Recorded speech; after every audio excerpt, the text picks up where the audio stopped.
When going into the Big Brother house, there's a lot of things you can do to prepare yourself. You can watch past seasons of the show. You can zero in on a past player that you like and study up on their specific way of playing. You can even do nothing and go in blind if that's more your style. But for most people, any type of preparation will be rendered useless if you're lacking in one particular quality: likability. In a game as socially oriented as Big Brother, almost nothing is as valuable as being likable. Which makes sense. The more well-liked you are, the more the other players will want to align with you, which will increase your chances at surviving each week. But sometimes, someone takes that to the extreme. Meet Drew Daniel, the focus of today's story. Drew was someone that people were seemingly so captivated by that it became the number one factor in the way that the game played out for him. It didn't matter if he was part of an alliance that the rest of the house hated, or it didn't matter if he was in the minority and out of the power. He was just so well liked, and it influenced the house's decision making. So, what exactly made Drew so endearing? And what happened that turned this timid player into someone capable of delivering some of the most cutthroat moves imaginable? Well, let's find out. This is the story of how Drew Daniel won Big Brother 5. I'm Drew, and I'm going from twin brother to big brother. Hey, these videos take loads and loads of work. So if you want to help me out, subscribing to the channel is an easy and free way to show your support. Thanks. Drew Daniel was a 22-year-old college graduate from Urbana, Ohio, and it doesn't seem like he was a fan of Big Brother.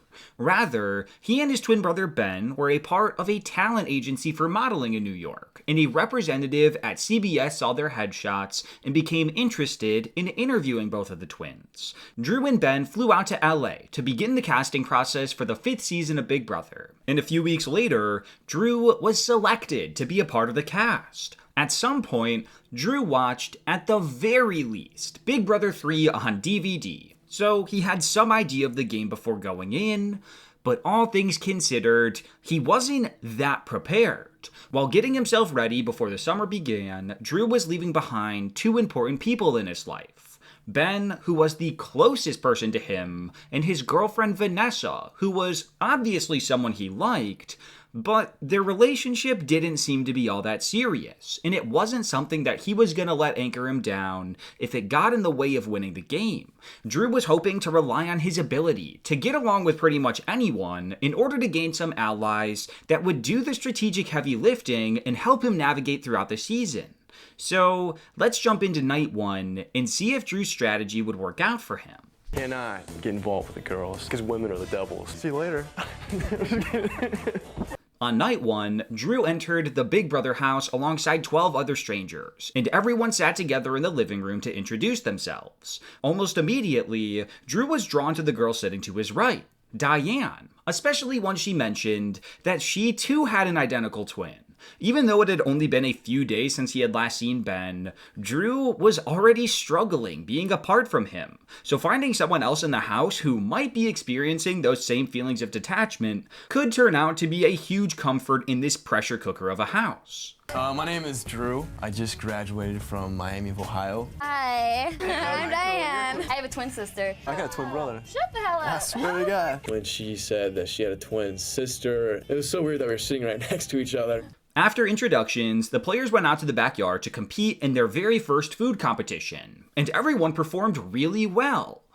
Up until the very end. Julie came on to announce to the players that the tagline for this season was DNA, which stood for Do Not Assume. And that motto is going to come into play right this second. One of the house guests, Lori, had found a special ball. And this ball earned her $10,000. But if she accepted the 10 grand, then everyone in the house would lose all the food they had just won, and all they could eat for the week was peanut butter and jelly sandwiches. As Julie put it, it was greed versus groceries. And in the end, greed won. So everyone was put on the PB&J diet, and Drew recognized the sort of target that this put on Lori's back.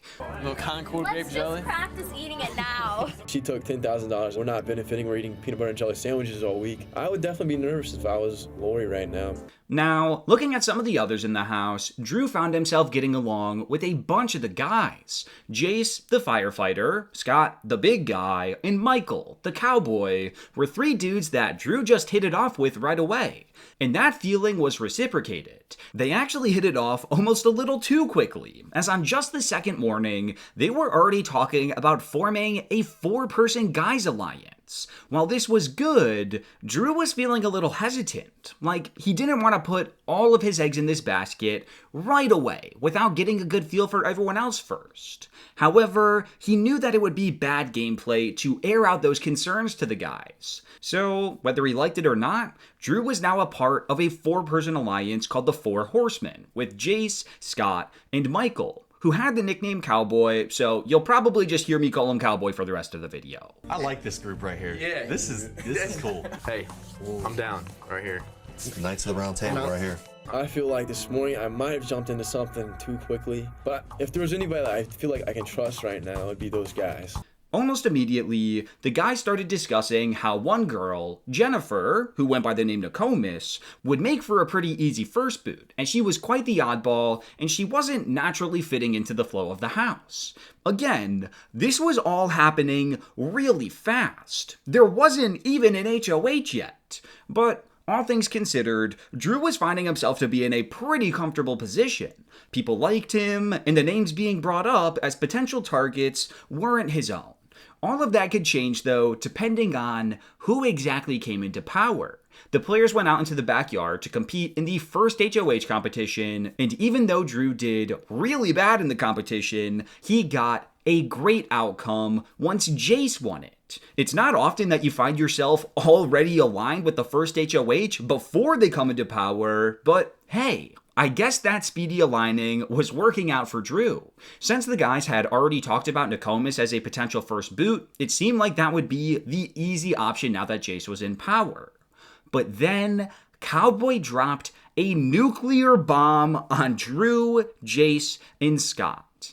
Cowboy had figured out that he and Nokomis shared the same father, making her his half-sister, and neither of them knew of the other's existence. Heck, Nokomis still didn't know, meaning that Drew was finding out about this familial connection before she was. This is between us. Jennifer is my half-sister. Just found that out today. Wait a second. Let me just say that Big Brother was absolutely insane for doing this. They went out of their way to find a pair of long-lost siblings and then planted them in a house together to figure it out themselves. That is actually insane. I am torn between being awestruck that Big Brother in 2005 was able to pull this off and thinking about how exploitative this was to do behind their backs and make them deal with whatever emotions this would bring up on camera 24/7 while still playing a game for $500,000. Now, initially, none of the guys believed Cowboy. They thought he was either lying or being in the house was making him crazy, but eventually, Cowboy told Nokomis, and everyone sat down in the living room where Big Brother confirmed that it was true. What the heck? Oh my goodness. Hello, Michael. As you probably know, Jen is your little sister. Oh, baby. This really means a lot to me. Something's going on. You know, it just doesn't add up. While this was a crazy reveal, Jace made it clear to Cowboy straight up that this wasn't going to impact his decision on who to target, and Cowboy agreed. Anyways, the next day, Drew was let in on another secret, although it is so obviously not as crazy as the Nokomis Cowboy siblingship. Jace called Drew and Scott into the HOH room, and he told them that this year, Big Brother added a monitor hidden behind a painting that would allow the HOH to watch some of the cameras in the house and spy on the house guests. In today's day and age, this is an HOH room staple that everyone knows about. But this was the first time that Big Brother had implemented it, and the guys planned on keeping this a secret from the rest of the house for as long as they could.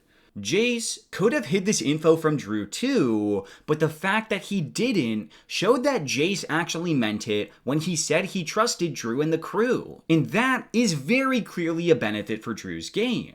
The head of household can just check out what's going on in the house. Hey, but don't say anything to anyone else unless someone else gets in here. Now, it wasn't just the 4 horsemen that were trying to work with Drew. Drew was playing chess with Mike, the oldest guy in the house, when Mike brought up the idea to Drew of the 2 of them working together with Diane and setting something up like the 3 Stooges from Big Brother 4. Now, it is undeniably great that Drew had another group of people wanting to work with him. And for the record, Mike and Diane wanted to work with Drew explicitly because they felt like he was a very trustworthy guy. However, Drew was very hesitant to join in on this alliance. I think he was nervous about being involved in too many alliances right away and eventually getting caught by his other allies and having it blow up in his face. So, to Mike's face, Drew played it off like he would think about it. But immediately afterwards, he went to Jace and let him know that Mike was playing the game really hard already. The way me and Diane see it, you're like honest. We're trying to get the honest people. You want to see what she thinks or no? I'd like to hear her talk. He wants to know how solid you are. Tell me I'm so nervous about like me lying. I hate the A word. Think about it. I don't care what you do, but He's sweating, man. He's like, we can do something. Mike was someone that Jace was already considering as a nomination option because Mike just had this gamer aura to him that made him look like a threat, and this information from Drew just sealed the deal. At the nomination ceremony, Jace nominated Mike and Nokomis for eviction, with Mike as his target. Although Jace had initially had thoughts about sending home Nokomis first, that idea had gone out the window in light of Mike, who was also known as the Don, and Nokomis was merely a pawn.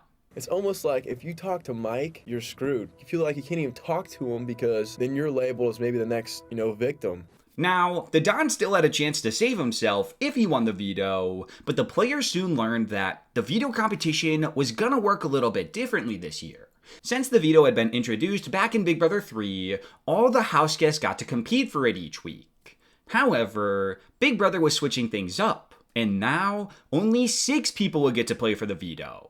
The HOH and the 2 nominees would play for it, naturally, but each of those 3 would get to pick one other player of their own choosing to compete as well, bringing the total number of players up to 6. When it was time to pick the players, Nokomis somewhat surprisingly chose Drew to compete. I think Nokomis did this because she knew that she was safe as long as the Don stayed on the block, and Drew looked like a pretty strong competitor that could hopefully prevent the Don from winning the veto. I picked Drew because I know that he's in cahoots with Scott and with Jace and that he would also help me stay in the house. Unfortunately, though, Drew not only lost the veto, but he was eliminated by the Don. I was very angry with myself. I totally feel like I left out my 4 horsemen. The Don winning this veto was not what Drew wanted, but luckily for him, Jace was able to eliminate him, and Scott ended up winning the veto. Ultimately, Scott chose not to use it, and the nominations for the week were set in stone. Now that we've gotten all the formalities taken care of, let's talk about Drew a little bit more before getting into the real meat and potatoes from this first week. At one point, Drew actually broke down crying in the backyard while talking with Scott, saying that the paranoia of the game was getting to him and that he was still adjusting to being without his brother Ben. And Scott was actually very nice to him, with Drew even working in a little game talk by saying that he wouldn't be crying in front of Scott unless he really trusted him, even though I don't think Drew was saying that specifically for game reasons. Drew also spent some time having nice connecting conversations with Karen throughout the week, and he really liked Adria and almost looked at her like a sister in the house. Adria and I have been she's been like my sister so far. But the most noteworthy connection that Drew made in this first round was with Diane. The 2 of them flirted a whole lot this first week. They slept in the same bed together, along with Scott, which gave them ample time to have small talk and cuddle. And Diane was constantly talking about how cute Drew was. Drew wasn't sure yet if this was something he was actually going to pursue, or if Diane was just playing him for the game, but he definitely appreciated the company.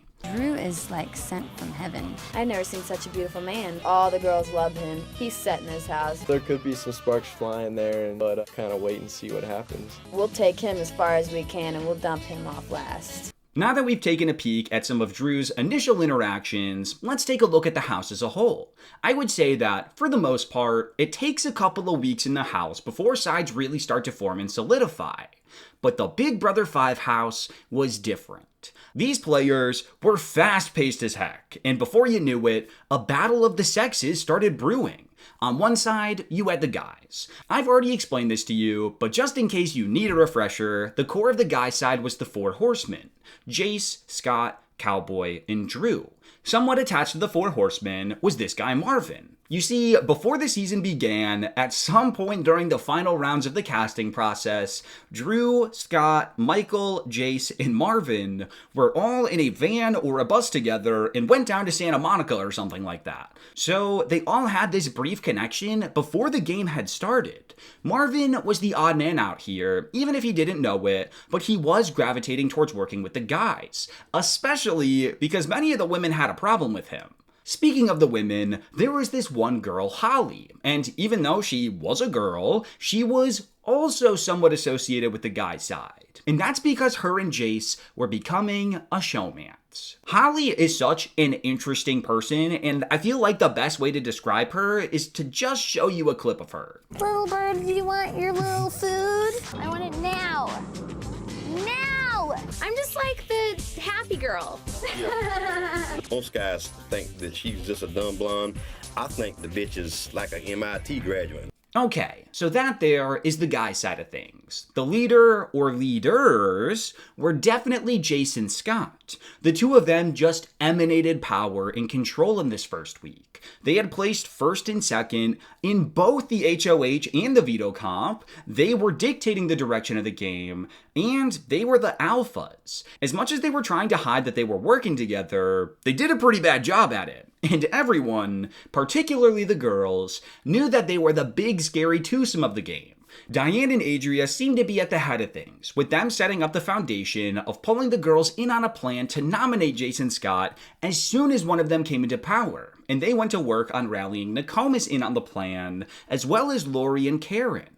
This is where Drew comes in though.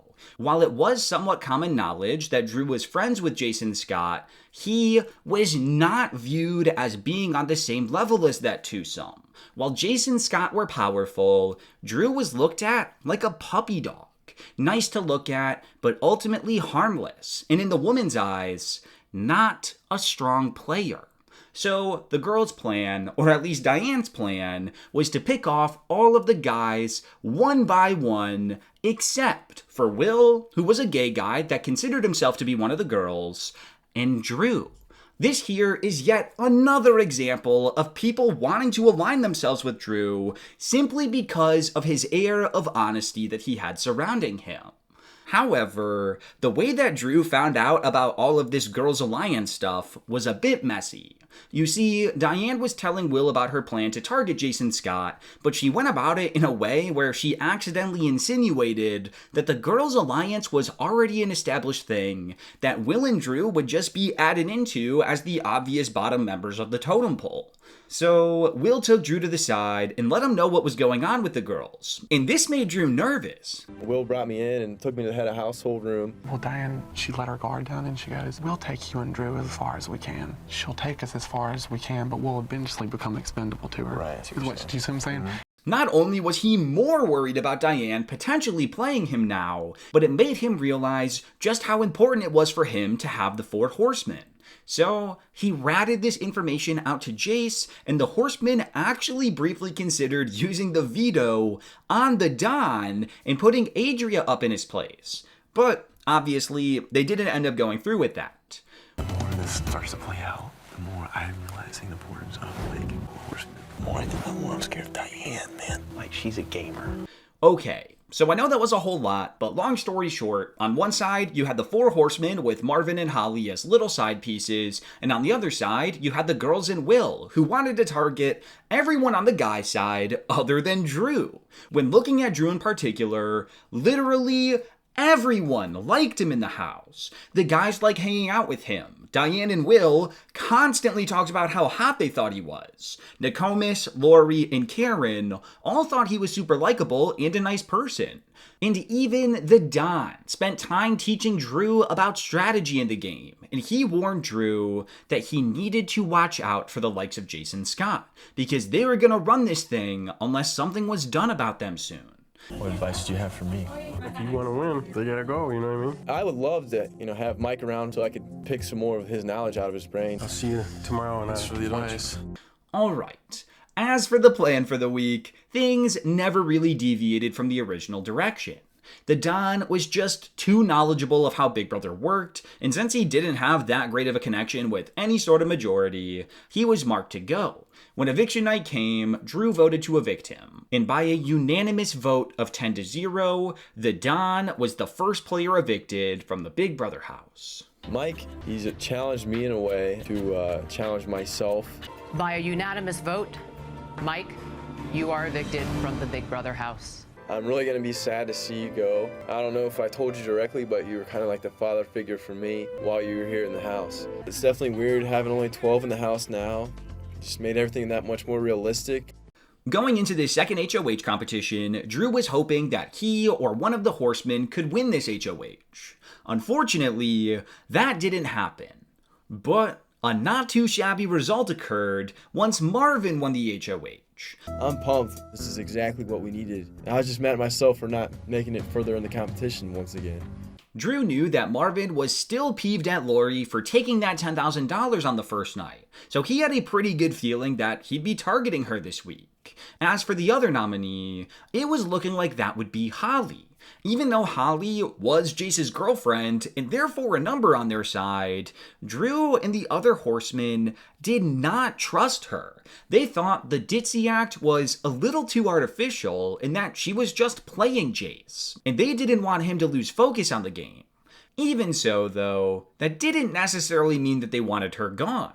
So, when nominations came and Marvin nominated Lori and Holly, Drew and the Horsemen had a plan to ensure that Holly stayed and Lori went home. They knew that it would take 5 votes this week to control who stayed and who was evicted, and with all of the horsemen voting this week, they only needed one more person to ensure Lori's demise. Marvin had made a deal with Adria to keep her safe if she promised to vote against Lori, and on top of that, the boys were hoping that Cowboy could utilize having his long-lost sister in the house by securing her vote against Lori too. So, the hope was that even if one of those women flaked, they would still have the necessary numbers to save Holly. Now, an interesting thing I want to note here is that when it was time to pick players for the veto competition, Marvin chose Drew to compete, and he said in the diary room that it was because he trusted Drew the most. Even though I knew Drew and Marvin were working together this week, I never saw anything while looking through the old live feud archives that would indicate that Drew was the player that Marvin trusted the most. So, I think this is yet another example of how Drew's calm and honest demeanor just emanated trustworthiness throughout the house, which caused people to want to trust him far more than the average house guest. And that is such an advantage that Drew possessed that we simply cannot ignore. Well, I tried to pick a person who I thought I could trust the most, and that was a pretty boy from the Buckeye State, Drew. Anyways, going into the veto competition, Drew was looking to win it to ensure that Lori remained on the block. Towards the end of the competition, it was looking like a really tight race between Drew, Jace, and Lori. So, not wanting Lori to win, Drew actually started helping Jace out once he realized that Jace was slightly ahead of him. And this strategy shakeup worked, as Jace ended up beating Lori and winning the veto. At one point, we just had to work together to figure out who was closest. Dude, let me through. At this point, the guys started getting a little bit worried that the girls might try and pull a fast one and evict Holly if she remained on the block. So, with Jace being head over heels for Holly, he made it clear that he was going to use the veto to save her. Before the veto ceremony, Drew had a sit down with Marvin and recommended that he should nominate Karen as Holly's replacement, as Karen was close with a lot of the other women in the house, and this would effectively guarantee that Lori didn't get the votes to stay. The other horsemen were telling Marvin roughly the same thing. So, at the veto meeting, Jace used the veto to save Holly, and Marvin named Karen as the replacement. Now, Drew and the guys didn't fully know it, but their worries about the women working together to try and take Holly out this week were right on the money. Earlier in the week, Karen, Nokomis, Will, Adria, and Diane had formed an alliance called the Pinky Swear Alliance, which was formed in direct opposition of the Four Horsemen. These players had created this grand secret scheme to pretend to be on board with the guys' plan to take out Lori. However, in actuality, they were going to vote against Holly, leading to a 5-4 Holly eviction at the end of the week. But now that Holly was off the block and Karen was up instead, that plan had crumbled, and Lori was pretty much asking to be evicted at this point. Okay, that was a lot of non-Drew talk. Truthfully, this was a very non-involved week for Drew. However, he did have two things of note to talk about. The first thing has to do with Cowboy. Both Drew and Cowboy knew that even though the Four Horsemen were tight, Jace and Scott were practically inseparable. So Drew and Cowboy knew that for their own survival, the two of them should team up. And one night at like 2:30 in the morning, they made a final two deal. The second thing to talk about here is Diane. To put it plainly, Drew couldn't stop thinking about her. They continued to flirt more and more as each passing day went by, and he always found himself wanting to hang out with her in bed, or in the hammock, or even on the floor. However, Drew was careful to not tell people exactly how he was feeling. When he was with the Horsemen, he would actually talk pretty badly about Diane, creating the perception that he didn't like Diane at all, and he was just using her for the game. This caused the Horsemen to not worry about Drew and Diane's flirting, like how they were worried about Jace and Holly in the game, even though Drew was feeling genuine things for Diane.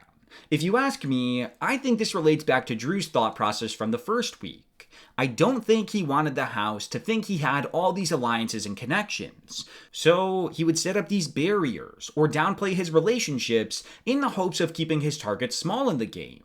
And that's really smart, especially for someone who didn't really know about Big Brother coming into this. However, I do need to be honest with you. For Drew in particular, I'm having to come up with a decent amount of my own conclusions. In these beginning weeks, Drew was a very quiet person in the house. He was rarely ever leading strategic conversations, and he wasn't exactly informing the cameras of what he was thinking, which does make it difficult for me to tell you with 100% certainty what was going on in his head. But I feel pretty good that my assessment is ballpark accurate, and as the season progresses, we do see Drew open up a bit more about his game plan. I just wanted to be open and upfront about that now. It takes me forever to think about stuff, think it all out. Okay, as for the rest of the week, the votes never really wavered, and Lori was set to walk out of the house. The night before the eviction, Drew sat down with Lori and told her how much he admires her, how he wished he had met Lori outside the corruptive confines of the house, and how excited he was to touch base with her after the show was over. Before anyone gets any ideas, this was a strictly platonic relationship, and this conversation had absolutely zero game implications, but I just wanted to mention it because it adds credence to Drew being a genuine nice guy, and not just having the perception of being a nice guy. Anyways, when the eviction came the next night, Drew voted to evict Lori, and by a vote of 7-2, Lori was evicted from the Big Brother house, with Will and Diane giving her sympathy votes. If Lori ends up staying here and Karen leaves, that'll definitely be an eye-opener to us, and it'll just prove how strong Lori is as a person in this game. By a vote of 7-2, Lori, you have been evicted from the Big Brother house. You have truly amazed me as a person. Heading into this third HOH comp, Drew was trying to win it. But even he was surprised when he was the only person to get the third question right, crowning him the winner. Higher. Congratulations, Drew. You are the new head of household. I was so surprised when I heard congratulations, Drew. As soon as somebody wins HOH, it changes all the power in the house, and people start thinking about themselves and how they're going to fare for the next week. This was exactly what Drew was hoping for. However, he got a little frustrated with his fellow allies because immediately after he won, Jace and Scott started screaming like maniacs, which completely blew any potential cover that Drew had of working together with them. Nice job, everyone. These boys are just absolutely sickening. It was like Jockfest 2004, man. Yeah, I think they made it pretty blatantly obvious that we've got something going on together. Now, pretty much right after winning, Marvin went up to Drew and told Drew that he should tell people that he's thinking about nominating Marvin alongside Karen, in the hopes that the girls didn't think that it was necessarily a guys versus girls thing. However, Drew didn't like this. This was one of the first times that he saw Marvin's true gamer side come out, and he didn't like being told what to do. Floating the rumor that I might be possibly going up, and Karen might be possibly going up. It kind of rubbed me the wrong way, so... He's totally like trying to tell me what to do, like... Yeah, I know that he's like that. For what felt like the first time in this game, Drew was starting to think independently. He didn't want his HOH to be a group decision. He wanted his nominees to be his choices, regardless of the repercussions. And I can respect that, although it can be a little risky. In the end, I know I want this decision to be my decision. That way, if it comes back to get me in the end, then I know that I just listened to myself and it was my decision on my own. Speaking of this though, Drew was having a really hard time figuring out who he actually wanted to nominate. When talking with the Horsemen, they were throwing out 3 different names: Adria, Diane, and Marvin. Adria was seen as the leader of the other side of the house, Diane was always stirring stuff up, and Marvin had shown to be too much of a gamer to actually trust. Just go each by one. Who do you want? I say A. Marvin. Probably Diane. Dude, she's so hooked on you. Right. Like, I was sleeping with her, but I don't know if she's telling me the truth or Dude, not. he likes Drew. That is true. So I think it's unanimous. A and Diane. Now, it made sense why the other Horsemen were throwing out these names in particular, but Drew actually had a completely different player in mind. Holly. You see, we already know that Holly and Jace had their little thing going on, but over the prior couple of days, something had seemingly developed between Holly and Scott, where it seemed like Scott might be crushing on her too, which led to this really weird love triangle that actually started causing small problems within the Horsemen. Drew was seriously starting to get worried about Holly getting in the way of the Horsemen being a cohesive group of 4. So, in his mind, Holly was more trouble for his side than good, and he was thinking that he might want her gone. Ever since Holly got in the picture of the 4 Horsemen, she's gotten between Scott and Jace so much that it's created some friction. I think that Holly is in his head. Hopefully that doesn't hurt him and us down the road. I feel like it might. In the meantime, Drew and Diane went to the HOH room to have a conversation, and what came from this was really interesting. They both sat down and had a very open and meta conversation where they both acknowledged that they had chosen differing sides of the house and that they weren't quite sure that they could trust the other person. However, they would like to trust the other and find a way to work together because there were some feelings involved here. The game talk had never been laid out on the table like this before, and it was a really important first step towards transitioning their current flirting into a real, trustworthy connection. We've both openly admitted that we're on opposite sides of the game right now. I don't know if I can talk to you because I don't know if I can trust you. Okay, well, that's good, because I can't trust you either. Seriously? I feel like that, but I do have, like, a little bit of feelings for you. I'd take him over $500,000 any day. Diane then brought up Holly as a potential nominee, which I'm sure only reinforced the notion in Drew's head that Holly should be his target this week. Diane also brought up that some people thought that Jace had control over Drew and his nominations, but Drew responded that these were going to be his own choices, even if it got him into trouble. What's your feelings on, People that need to go? Yeah. Well, I think we all know how we feel about Holly. I trust you a lot more than I trust Holly. Hell, for all I know, you might put me up. Probably will. Now, even after his conversation with Diane, Drew was still really struggling with who to put up. He was thinking through each option over and over again. Holly, Marvin, Adria, maybe someone else entirely.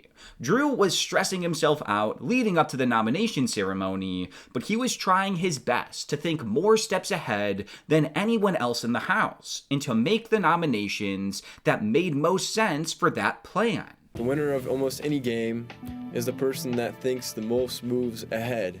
I feel like there's ropes on my neck and everybody's pulling it each way, but I would only hope that every head household gives as much consideration to each player in this game as I did. When it was time for the ceremony, he revealed that he had chosen to nominate Nokomis and Holly. Holly, you've been nominated by me. You as well, Nokomis. I want you to know your ability to change people's minds poses a threat to, I think, everybody in this game. So Nokomis was 100% a pawn for Drew, and he made sure to tell her that she should be safe after the ceremony concluded. That was good to take care of. Unfortunately for him, his other nominee, Holly, was definitely a choice that would have repercussions. At first, Jay showed total understanding to Drew, which made him feel so much better that the Horsemen understood why he nominated Holly and that they still had his back. But just a couple hours later, it was like a switch flipped in Jason Scott's head, and they started digging in on him for making a reckless, last-minute bad move. Drew was taken aback by this, and he started getting really emotional, telling the Horsemen that he wasn't doing this to help the other side, but to help them. So, lock the door, homie. You had a day to make a decision, Drew. Why'd you surprise us? Holly, she was kind of the girl with the guys. She was something that was getting in between us. Drew, you just took away one of our allies. We're gone. We're gone. I did this because of what I thought for us. It hurts my feelings to think that you guys might actually think that I'd think about myself before you guys. Come on, sorry. Tears were flowing. It was definitely the lowest of all lows I felt in this house. Now, for what it's worth, I think Jason Scott had every reason to be mad at this decision. It was bad for their games to lose Holly, because that was the number for the Horsemen that kept them in control of this house. However, there is no denying that this move garnered Drew a ton of favor. Not only did nominating Holly make Diane happy, but it made the rest of the other side of the house happy too. The easy move for Drew to make would be to just do what Jace or the other Horsemen said and to nominate two people like Adria, Karen, or even Will. But by nominating Holly, this not only spared the other side of the house from losing a second member in a row, but it showed them that Drew wasn't just a follower of Jason Scott, and that he was his own person that could potentially be trusted. Since the beginning of the game, the other players had an innate desire to trust Drew, and although he wasn't on their side for the first 2 weeks, the first time that Drew actually had to make a decision that mattered, he made a move that benefited them by putting up Holly. If I had to guess, I would say that this action confirmed to those players on the other side of the house that their initial instinct to trust Drew was now justified, as he had now sided with them when it mattered the most. And even though I do feel that Drew's initial reason for targeting Holly stemmed from wanting to get rid of something that he thought might destroy the Horsemen, I feel like he had to have known that this move would also make the Pinky Swear Alliance happy with him, which should set him up for success later on down the road. I have the 4 Horsemen, who I am true to, and at the same time, we have our allies. I would hope that Drew would be smart and nominate Holly. He could catch a lot of flack for it if he makes the decision that he knows that he needs to. I just hope that he's strong enough to make it. Today, I'm sure I made friends and I made enemies. Let's get back to the Horsemen, though. Drew's 3 allies continued to pummel Drew and tell him that he made a massive mistake with his nominations, but that they could rectify it by saving Holly with a veto in order to get things back on track. Secretly, Drew was not ready to give up on the Holly plan, but to save face with the boys, he pretended to fall in line and agreed that Holly needed to be saved. I still don't totally agree with taking Holly off the block, but I feel like I might have to do it. Unfortunately, or fortunately, depending on how you're looking at it, nobody from the Horsemen was able to win the veto, and instead, Nokomis won it. With Nokomis having the veto, Drew was going to need to figure out who to replace her with. And oh boy, who knew how long it was going to take Drew to figure this one out? I'm not the best decision maker when it comes down to, all the pressure's on me. As if Drew needed anything else to deal with though, a big storm came swinging not too long after the veto. Drew was sitting in the diary room blowing off some steam. But when he came out of the diary room, the entire house was involved in a fight. Long story short is that Jace had twisted some of Diane's words and made it seem like Diane had admitted to Jace that herself, Adria, Will, Nokomis, and Karen were in an alliance together, even though that's not what Diane had said. Jace, Scott, and Holly were all being pretty mean to Diane, and when Drew eventually came out of the diary room, he didn't know what was going on, so he was lost and confused. However, Diane was upset that Drew didn't stick up for her or have her back while the boys were digging into her. Drew tried his best to explain himself. But Drew and Diane were both pretty drunk at this point, and Nokomis told them that it would just be best if they talked tomorrow when they sobered up. It's on! Diane came in here and said she's in an alliance with you and her. I never said names of anything. Why are you guys making this out to be me? Because I wouldn't give your girlfriend a pity hug? This is about you better win HOH next week. Because you're gone. Peace out. Whatever. You scared? What do you mean? Everybody in the kitchen attacks Diane, and you didn't stand up for Diane, and she just thought that you would. I'm sorry, Diane. The damage is done. The bridge is burned. This was not the greatest night for Drew. He and Diane had just had this amazing conversation about growing closer the night before. But now Diane was pissed at him, and it was like they were going through a little breakup. Please take yourself off the block. Let him put me up. I'm ready to fight. Diane didn't speak to Drew for 2 days following their disagreement, which kind of forced Drew back into talks with the Horsemen. They needed to figure out who should be the replacement nominee, and ultimately, Drew landed on Adria because she was the strongest player on the other side of the house, and therefore, the biggest threat to the Horsemen's survival. That comes and take herself up. We put A up. We get Marvin a vote, and then Drew's the fifth. During all this, though, Drew was starting to really feel a type of way about Jason Scott. The things that they said about people, both to their face and behind their backs, was pretty freaking terrible. And that just didn't align with the type of person that Drew was. On top of that, Drew learned from having conversations with Karen, Will, and Diane that Jason Scott were continuously talking smack about Drew when he wasn't around, saying that his nominations proved that he had no balls and things of that nature. And this stuff was really making Drew feel hurt. He felt that so many of the decisions he had made in this game had been for those boys, but they had been anything but supportive or understanding since he had become HOH. Unfortunately, Drew felt like at the moment his hands were tied, and playing the game aligned with the Horsemen was going to get him further, especially since they acted as great shields for him. So, before the veto ceremony, Drew sat down with Adria and kinda planted the seed that he was potentially gonna nominate her, even though she was like a sister to him. He even admitted to her that he did not like those guys, other than Cowboy, and that he thought they had evil hearts, but that he needed them in the game.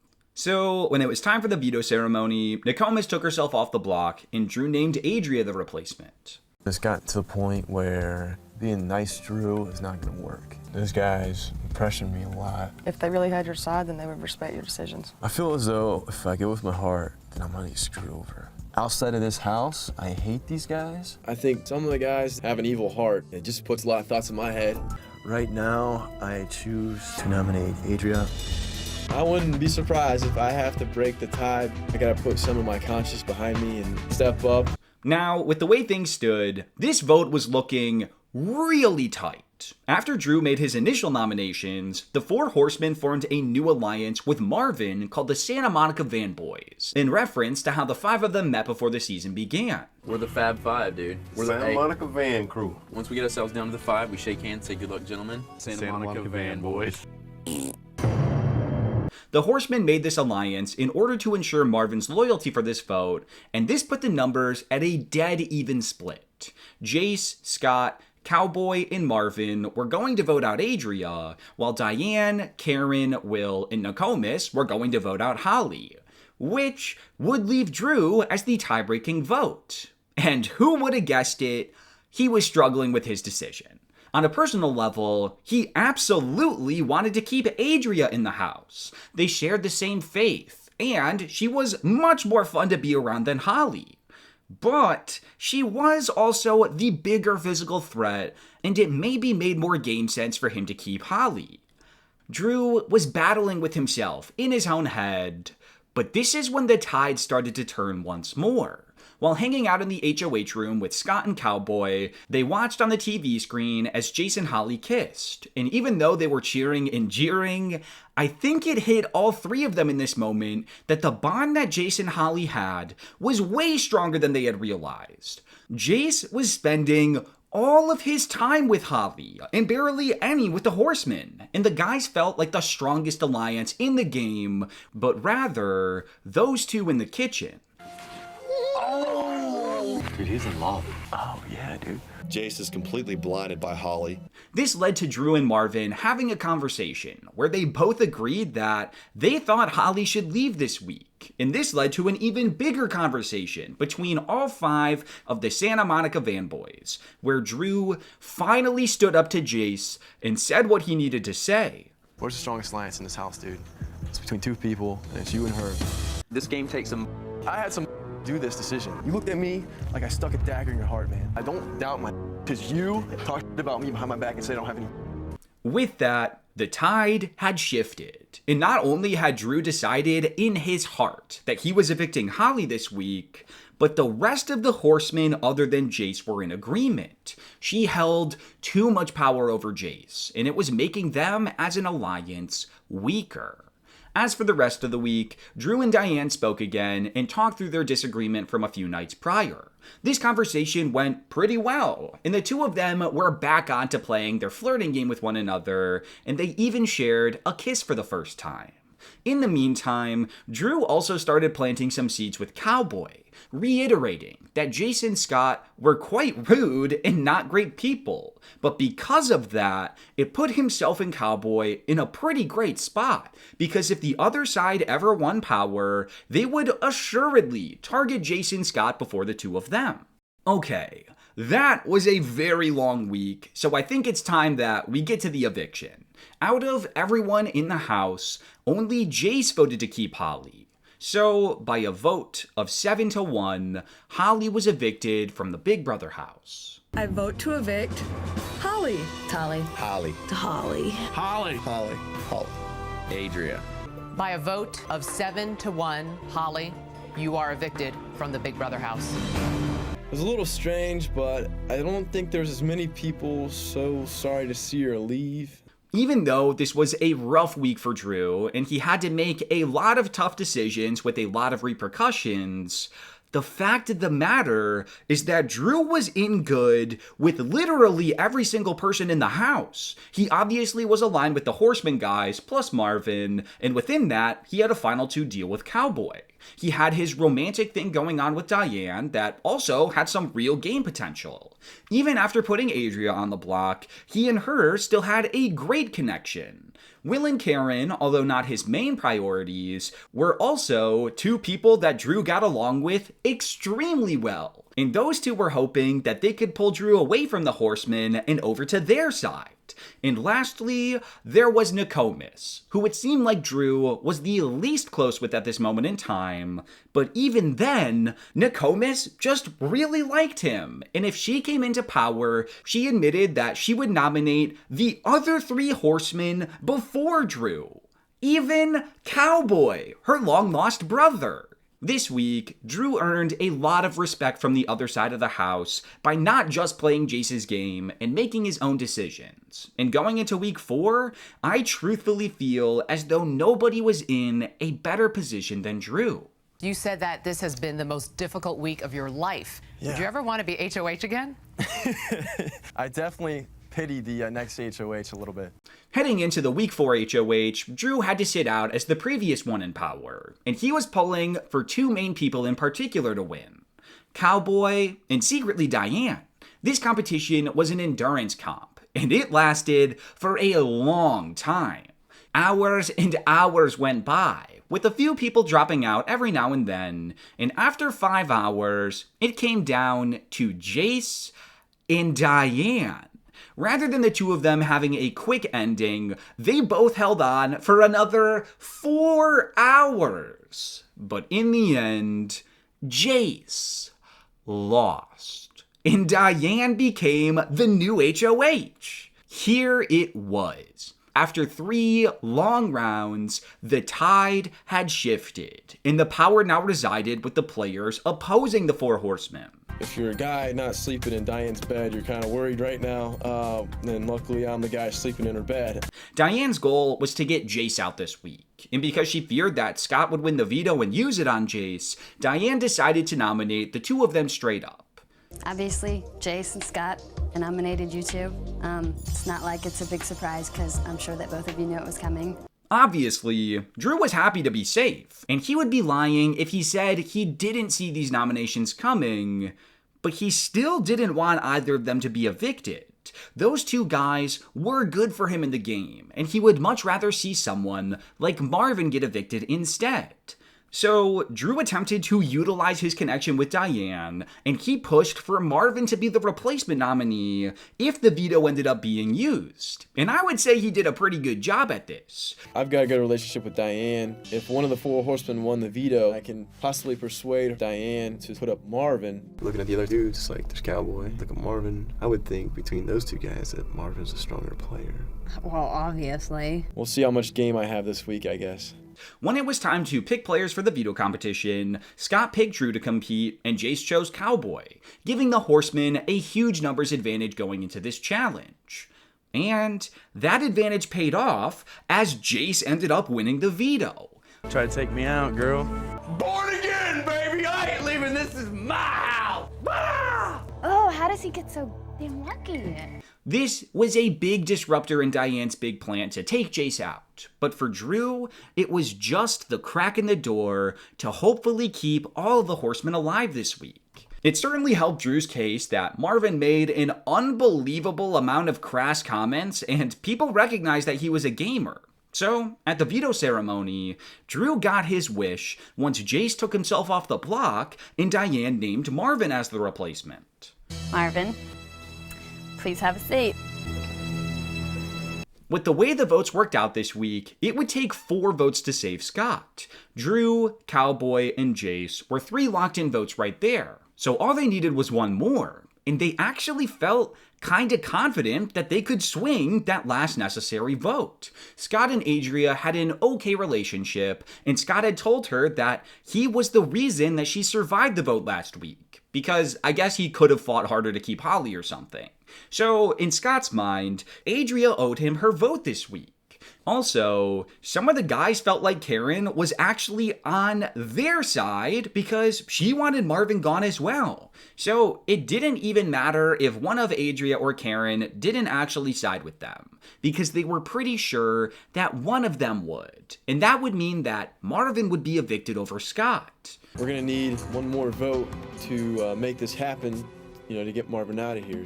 Now, as for Drew this week, he didn't really make that much progress with anyone on the other side of the house, other than Diane.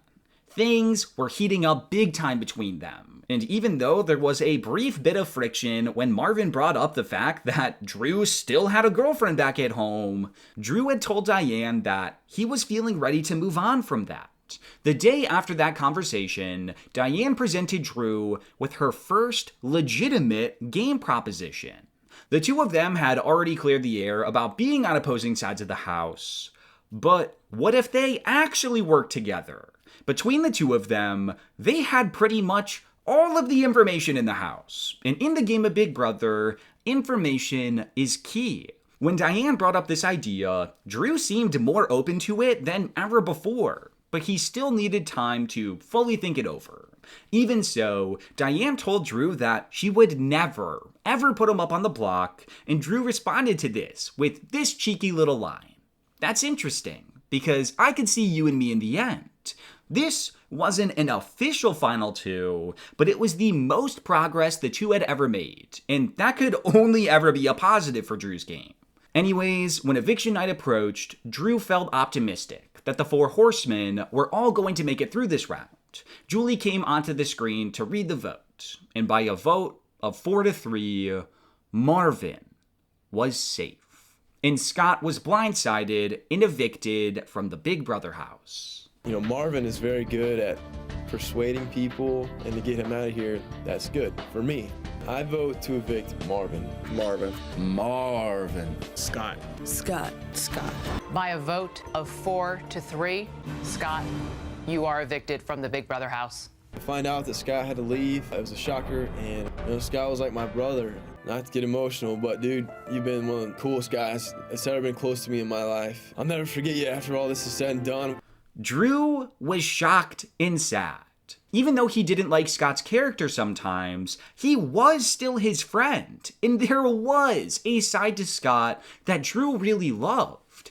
Drew just took his first real hit in the game, but the night was still young, because Julie came onto the screen once more to reveal another huge twist to the game.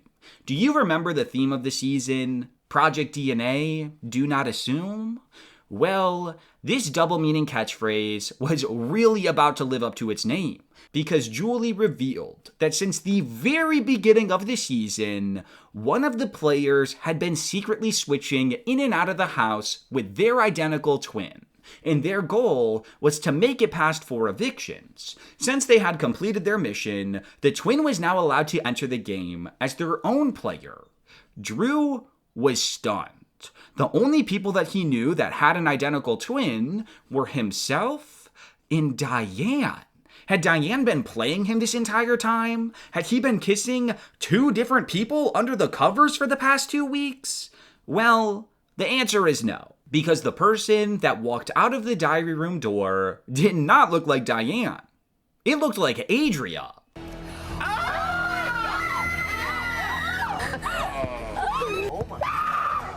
Since week 1, Adria had been swapping places with her twin sister Natalie. And now, 4 weeks later, they were both individuals in the game. The players had thought that they had just made it to the jury phase of the game. But with the addition of a new player, the total number of people in the house went right back up to 10. So, jury would have to wait 1 more week. And as the players headed out into the backyard to compete in this next HOH comp, it was more important than ever for Drew and his allies to seize power, because they were heavily outnumbered now going into this mid-game. God, dude. Heading into this Final 10 HOH comp, Drew, as usual, was gunning for the win. Unfortunately, he and all of his allies were eliminated super early on. And instead, Nokomis won the HOH. With the loss of Scott and the addition of Natalie, Drew saw the writing on the wall. The horsemen were done, and it was time to find a life raft before he sank with the ship. In terms of alliances, there's no way that horsemen are going to stick together at this point. Drew attempted to clue Cowboy in on this, letting him know that, hey, the alliance is pretty much over, and Chase is going to be the target this week. But Cowboy was still holding on to hope that if the guys just stuck together, they could find a way to prevail. Drew, however, was not nearly as optimistic as Cowboy, and while sitting in the hammock with Diane, he just told her everything. He told her the name of the Guys Alliance, he told her when they formed the alliance, and he told her how relieved he felt that he could finally separate himself from that group and work with people a little more akin to his personality. I think now I'm realizing that maybe I did join into the Four Horsemen Alliance too early. You know, since day 1, me, A, and Natalie have stuck up for you without even knowing you. I don't want you to think that I'm like saying this stuff. Because you want to move over right, to the other side. And hopefully everybody will see me as Drew, the guy who I am, and maybe they just understand the position that I was in and under the influence of Jace. I feel so much better. For most people, they probably wouldn't find any success in trying to jump ship as soon as it was obvious that they were in the minority. However, Drew isn't most people. He was the golden boy, and everyone just seemed to freaking love him. So, in light of Drew's confession, Diane welcomed him to her side with open arms, and she told him what Nokomis' plan was for the week. Nokomis had concocted a scheme that she coined the 6-Finger Plan. Her goal this week was to get out Jace, obviously. However, Jace was a competitive nightmare, and if he was playing in the veto competition, there was a very good chance that he would win it. So, why even give him that chance? Nokomis was going to nominate 2 people from her side initially. One was going to be Diane, and the other one would be Marvin, who, for the record, wasn't necessarily on Nokomis' side, but Marvin was a smart guy, and he was jumping ship just like Drew was. So he had volunteered to be a pawn in this plan. Then, after the nominations, when it was time to pick players for the veto competition, Nokomis, Diane, and Marvin would each pick someone that wasn't Jace, with all 6 veto players in on the plan to win the veto, use it to save Diane, and at this point, Nokomis would put Jace on the block as Diane's replacement, securing his seat on eviction night without giving him the chance to save himself with the veto. This plan was practically foolproof. And for many of you watching, you might recognize this scheme under a different name, the back door. I'm a mastermind. At the nomination ceremony, Nokomis went through with nominating Diane and Marvin, with Marvin as her pretend target. I think Jace and Cowboy were the only 2 people that didn't know about the 6-finger plan, and they hadn't yet figured out what was going on. So they were just absolutely stoked to not be on the block this week. But they would find out soon enough. I felt a little bit bad for knowing it and not talking to Jace about it, but at this point, I'm in a position where I gotta start looking out for myself. When it was time to pick players for the veto competition, Nokomis chose Adria, Marvin chose Will, and Diane chose Drew. In order to save face with Jason Cowboy, Drew told them that if he won the veto, he wouldn't use it so that nominations would stay the same. I'm not the best liar in this house. If I win it, I'm not gonna use it. This is the first time in this game that I've had to lie to somebody's face and really keep a good straight face all about it. Heading into the veto competition, I actually don't think it was in Drew's best interest to win it. However, with the way this competition worked, you couldn't really throw it. And for dramatic effect, the rest of the players wanted Drew to win it, so he did.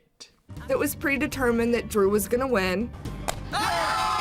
Congratulations to Drew! Drew won the thing, and if he's true to his word, I'll be around. Drew continued to lie to Cowboy and Jace by telling them that he wasn't going to use the veto, but he knew he was almost assuredly using it on Diane. Speaking of Diane, she and Drew had a big conversation following the veto comp. Diane let Drew know that her big alliance of herself, Adria, Nokomis, Will, and Karen were thinking that Jace, Marvin, and Cowboy should be the next 3 to go. But at that point, Drew might be in trouble because he wasn't a part of that original alliance. However, they both knew that the twins were also starting to be viewed as a big threat in the game, since obviously they were naturally going to be the tightest twosome in the house. So, what if the 2 of them teamed up with the twins? Of the players on Diane's side, Will, Karen, and Nokomis were a pretty tight trio. So, if Drew and Diane, 2 twins in their own right, teamed up with Adria and Natalie and formed a quote-unquote twin sub-alliance within that conglomerate, and the next 3 boots were indeed Jace, Marvin, and Cowboy, then Drew, Diane, Adria, and Natalie would have the numbers advantage over Will, Karen, and Nokomis heading into the final 7. The only option you have of staying in this game is to be with me, and then the only option we have together is to be with the twins. The 4 horsemen were the alliance that got Drew through the beginning of the game, but this twins alliance could be the group that got him to the end of the game.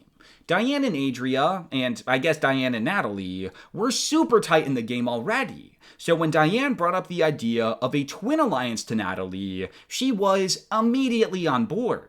Drew then touched base with Adria the next day and reaffirmed their commitment to the alliance. And just like that, the new 4-person twins alliance was born. I'm looking to get close with Diane and the twins and work my way into another alliance to keep me the next couple of weeks. Me and Drew were talking about house full of single birds. We're up against 4 twins. It's kind of like twins rule the world. Anyways, at the veto meeting, Jace really thought that Drew wasn't going to use the veto.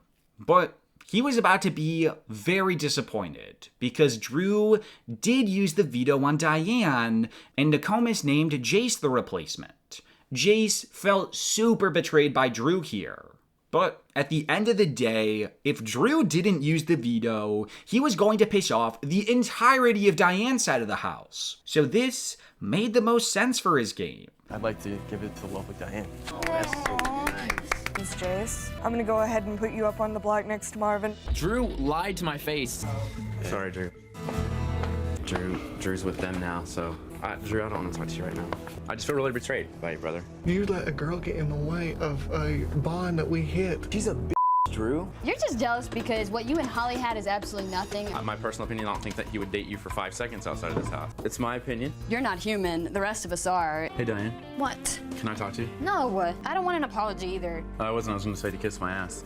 Cowboy was also feeling very betrayed by Drew. But Drew tried his best to calm the flames, and he once more lied to Cowboy, saying that he didn't make a deal with the other side of the house or anything, and that he was just trying to keep Diane safe. I need to know where you stand in this game. We're outnumbered. I took your word as a man, and it hurts. You're with me. Did you make a deal with me? I did not make a deal with you.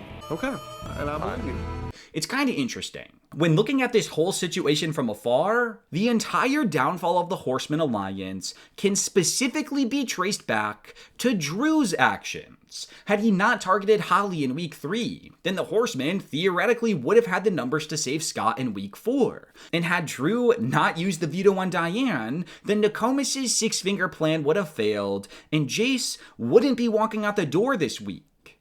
But even so, Drew stood by his decisions. At his core, he knew he wasn't a horseman, at least in the way that the other guys were. He had made his new bed, and he was ready to sleep in it. When eviction night came, Drew proved that he had indeed moved on once he voted to evict Jace, and by a vote of 6-1, Jace was evicted in 10th place, with only Cowboy voting for him to stay. With that, the house was officially down to 9 players, and the jury phase of the game had finally begun. Jace is, he's stuck up for me when he's around me, and then behind my back, he'll talk otherwise. I vote to evict Jace. By a vote of 6-1, Jace, you are evicted from the Big Brother house. Jace, you might be surprised by the way I voted. Sorry, man, if that hurts you, but I had to look out for my own self and go with the majority of the house. Absolutely. Heading into the final 9 HOH, I don't actually know if Drew wanted to win it, but I'm guessing he probably did. Ultimately, though, he fell just short, and instead, Adria won the HOH. All things considered, Adria was a great person to come into power, because Drew had just teamed up with her in the Twins Alliance. Based on previous conversations, it naturally looked like Marvin and Cowboy would be the nominees. However, Adria wasn't actually telling anyone what she was gonna do. I think at this point it's safe to say Natalie is safe. I'm feeling comfortable with both Diane and with Drew. Besides them, they all better watch their step. When it was time for nominations, Drew was a little surprised to see that Adria nominated Marvin and Will. It seemed like that original Pinky Swear alliance was starting to break apart. I'll be honest, I still don't understand exactly why Adria nominated Will.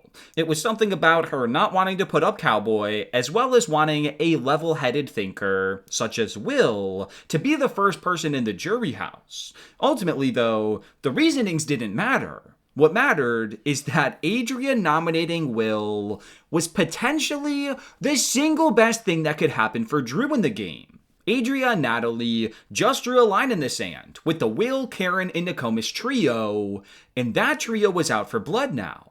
This meant that those factions were gonna start battling each other in the coming rounds, leaving Drew and Diane free to coast for a few more weeks. It was almost as if the makeup of the Horsemen had been reincarnated into this twin alliance. Adria and Natalie had become the new Scott and Jace, which made them perfect shields for the other 2 players, Drew and Diane. Anyways, when it was time to pick players for the veto competition, Adria chose Drew to participate. During the competition, while Drew was unable to win the veto as Adria came out victorious, he did manage to win a digital camera. Oh, yeah! Got a digital camera! We can take pictures! Adria ultimately chose not to use the veto, and the nominees for the week were set in stone. Now, as for the vote, Drew started thinking that although Marvin seemed to be the obvious target, it made a lot more sense to take out Will. He approached Adria and emphasized how the trio of Will, Karen, and Nokomis were super tight, and that if they left them intact this week, there was a very good chance that they could win power next week and retaliate by evicting Adria. Marvin was always going to be a house target, so he could be evicted whenever. But why waste this opportunity to get rid of a very strong social player such as Will? At some point, Natalie had told Drew that Will was coming after him, which only reaffirmed to Drew that Will should be the one to go this week. It seems like Adria was already thinking similarly, because she was also leaning towards getting rid of Will. But at some point in the week, Adria started walking around the house and announced that she wanted to have the vote come down to a 3-3 tie so that she could make the sole decision on who to vote out of the house. If it comes down to a tie, I think that would be awesome. If you guys want to think about that, making it a tie, then that's totally cool with me. Now, this is where things get really interesting. Although Drew wanted Will evicted, Diane was starting to get cold feet. She had realized that she trusted Will way more than she trusted the twins, and that for her game, it was so much smarter to keep Will in the house over Marvin. So she was going to vote out Marvin, as were Karen and Nokomis. Drew, makes me sick to my stomach how much I trust Will and how much I don't trust the other people. I can't do it anymore. I can't be stuck in between two groups. On the other side of things, Adria and Natalie had managed to pull Cowboy over to their side, and Natalie and Cowboy were both going to vote out Will. This meant that the vote was currently 3-2, with Drew being the decider. Diane wanted Drew to vote to keep Will, and she even sent Nokomis and Karen to go and campaign to Drew to try and sway him in that direction. However, Drew didn't appreciate this, and he felt like Diane was purposefully trying to deceive him. This led to Drew and Diane not speaking for the day, which opened the door for Cowboy and Drew to have a sit-down conversation. In this conversation, Cowboy highlighted that they really needed to break apart that big pinky swear alliance by voting out Will, and Drew was in full agreement. After that, Drew and Cowboy renewed their allegiance to each other, highlighting that they had been together since day one, and that it was still the two of them to the end. This was very fortunate for Drew, that Cowboy was back to feeling loyalty towards him, because things were looking very shaky just a week earlier after Drew had turned his back on the Horsemen in favor of Diane. You just say goodbye to your twins. So they're definitely not your twins anymore. I'm starting to think about Diane, man. For you to get your head out of your gutter and play this game, she needs to go next week. And boy, if you save her again, I'll kick your freaking ass. Anyways, later that night, Drew and Diane talked through their issues from earlier in the day and were back to being on good terms. Even if they had disagreements about the game, they had always said that they would separate the game and the personal, and that's what they were trying to do right now. However, in this game, it is impossible to separate the two, and Diane had told Drew that if she could, she was still going to take him to the final two with her, and that she didn't care if she got second place sitting next to him. Their relationship is genuinely so fascinating to me, because they're aligned 1 minute and on opposing sides of the house the next minute, but through it all, you could always count on them being in bed together once nightfall came. In the real world, I would probably think that he was my boyfriend. In the Big Brother house, I don't know what we are. At least we're both dorks. It makes me feel more comfortable when I know you're a dork too. I'm really surprised because said women are the devil, and I still think women are the devil, and I'll always say that. I also find it funny that Diane pretty much came up with the idea of forming the Twin Alliance, only for her to basically jump ship before they had even been together for a week. With the way things stood now, it seemed like the sides were Drew, Adria, Natalie, and Cowboy on one side, with Karen, Will, Nokomis, and Diane on the other side, with Marvin being in the middle as this wild card. Leading up to the eviction, Diane and Cowboy continued to campaign to Drew to vote with their side, but when it was time for Drew to cast his vote, he stuck with what he felt was best for his personal game. And he sided with Cowboy and voted to evict Will. Julie then came onto the screen and announced that, just as Adria had wanted, the vote was tied 3-3. Adria then stood up, and she chose to evict Will, making him the first juror of the season. I'm a little bit scared of Will because Will has always been with Karen and Nokomis. Hi, Drew. Hi, Julie. Please tell us your vote now. I vote to evict Will. Will. Will. Marvin. Marvin. Marvin. Choose to evict Will from the house today. Adria, if karma's now listen now. If karma's a boomerang, I'll see you sooner than later. You could hear a pin drop pretty much after Will left, and for him to have to go really broke a lot of people's hearts. No hard feelings, man. It's better for me in the game. Try to make the Pinky Swear Alliance smaller. Big Brother 5 was like 24 years ago, yet somehow I am still in awe that Will was sniped out of the game this week. He was in a really great position and had played an extremely impressive under-the-radar game. And had he not been taken out this specific week, I think he would have had a very great shot at winning the whole thing.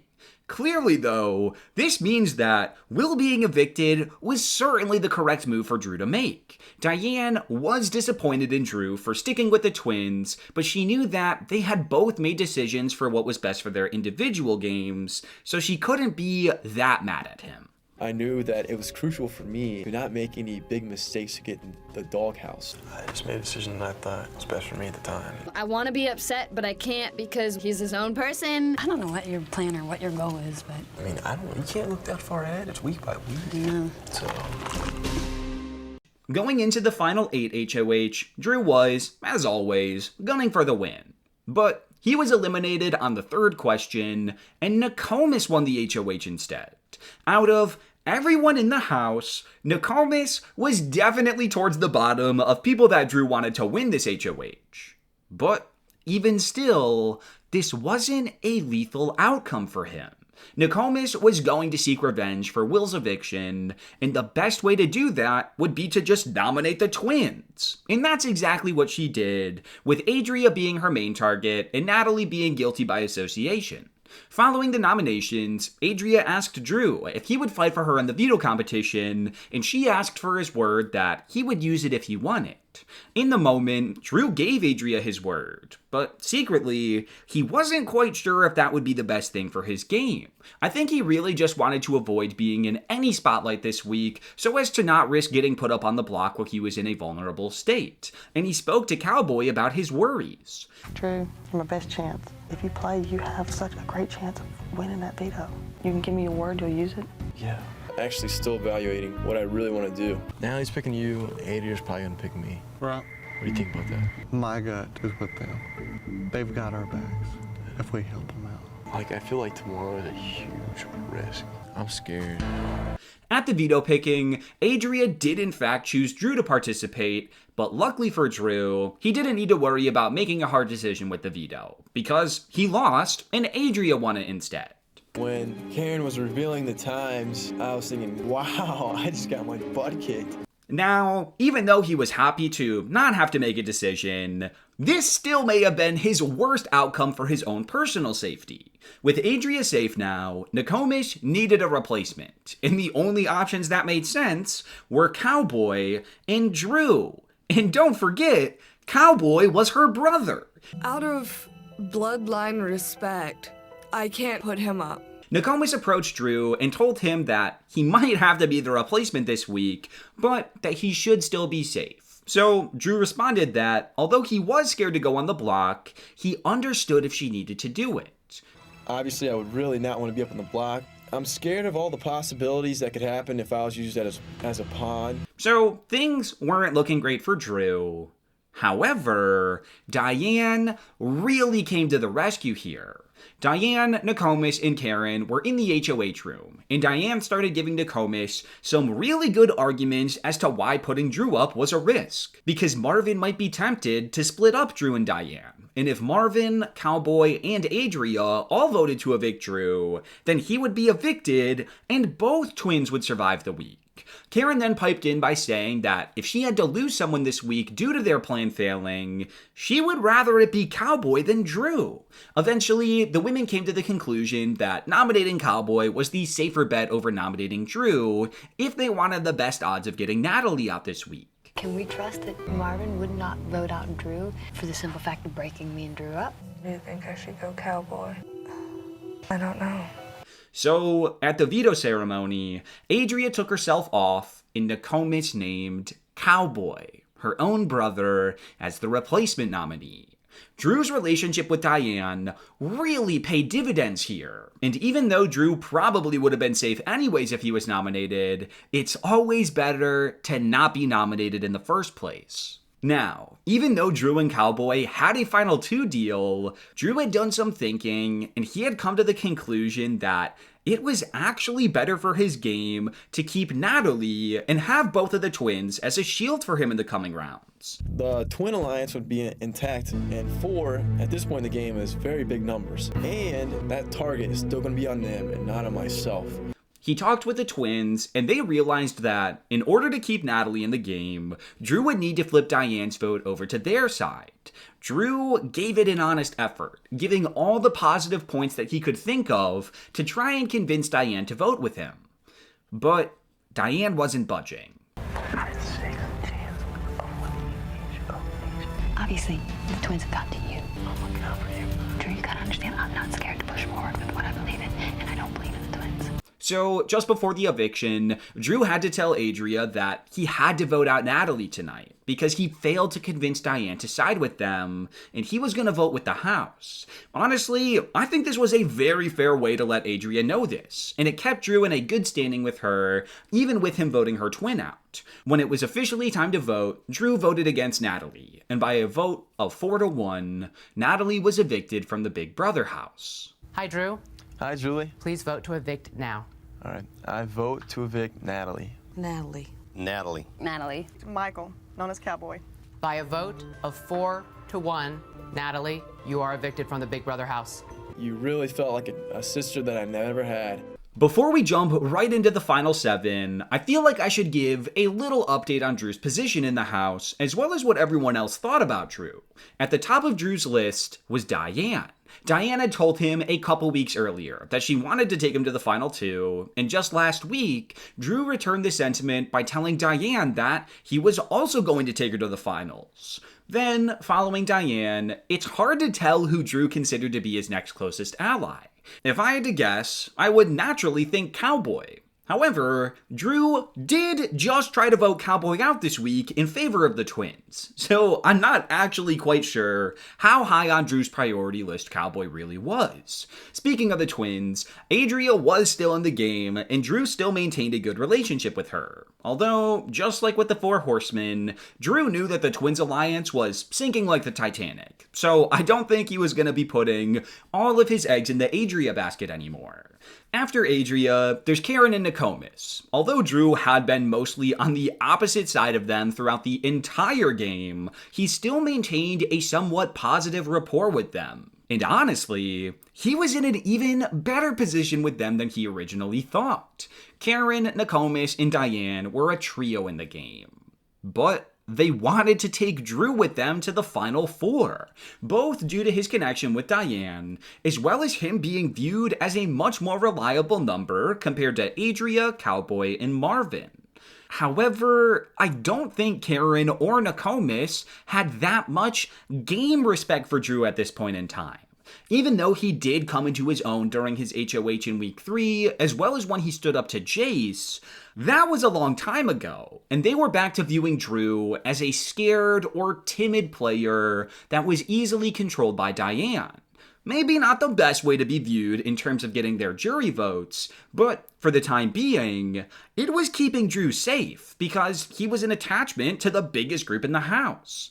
Anyways, the final remaining player to talk about is Marvin. Drew and Marvin were never like best buddies, but between the Santa Monica Van Boys, the two of them both jumping ship to the other side at the same time during week 5, and Drew being one of the votes to save Marvin in the vote against Will, the two of them had many connective strings pulling them together in the game. At one point last week, Marvin had even told Drew that he wanted to be in the final 2 with him. However, I truthfully do not know if Marvin was being honest with Drew here, and I personally think that he was just trying to make Drew feel better about keeping him around. Unfortunately for Marvin, this decree of loyalty did not make Drew feel safe about him, and Drew actually wanted to target Marvin. Marvin was just a very crafty player that had made it further than expected, and Drew was very worried that Marvin was smart enough to recognize that the best move for him to make would be to split up Drew and Diane. So, heading into this final 7 HOH, Drew was gunning for the win so that he could nominate Marvin. Unfortunately for Drew, he was not able to win. And even more unfortunately for Drew, Marvin ended up winning the HOH. Congratulations, Marvin. This is your week. Now I'm kind of scared because Marvin might be the kind of guy that just because I haven't been up on the block yet, he might hold that against me. Drew was instantly nervous that he and Diane were going to be nominated this round. However, he truthfully had nothing to worry about here. Marvin was not interested in going after Drew, and Diane was able to push for Marvin to go after Adria and Cowboy, which Marvin was already thinking about doing anyways. So, at the nomination ceremony, Marvin nominated Adria and Cowboy for eviction, with Adria as his target. You're lucky your ass ain't on the block today because of me. You really think so? Yes. Marvin chose Drew to participate in the veto competition, but Karen ended up winning it, and she chose to keep the nominations the same. This meant that Drew was guaranteed to make it to the final 6, and he was super relieved that Marvin kept him and Diane off the block this week. However, just because Marvin didn't want the couple evicted this round didn't necessarily mean that he wasn't going to try and split them up in a different way. One night, Cowboy approached Drew and let him know that he saw Diane and Marvin kiss. What? No, don't get mad about this. I swore they kissed. Well, for you at home, this was a strategic move by Marvin. While Drew was busy wrestling Nokomis for some reason, Marvin went and gave Diane a little kiss in front of Cowboy, knowing that Cowboy would run along and go and tell Drew. Marvin did this in the hopes that it would drive a wedge between Drew and Diane, in turn making them less of a powerful duo. And it was working. Drew was mad that Diane didn't tell him about this and that he had to hear it from someone else, and it legitimately sparked some distrust in Drew's eyes. This is what I mean when I say that Marvin was a gamer.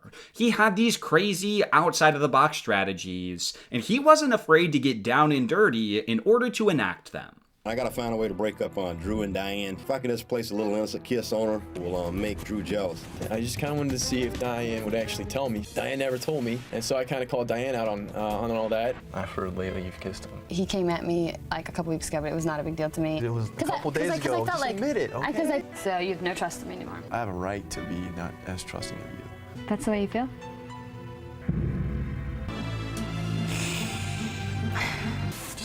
I'm serious. That's not funny. But from here on out, if I find out something like that, what I just did is gonna be for real. Anyways, as for the vote this week, Drew briefly saw the value in keeping Adria in the game over Cowboy.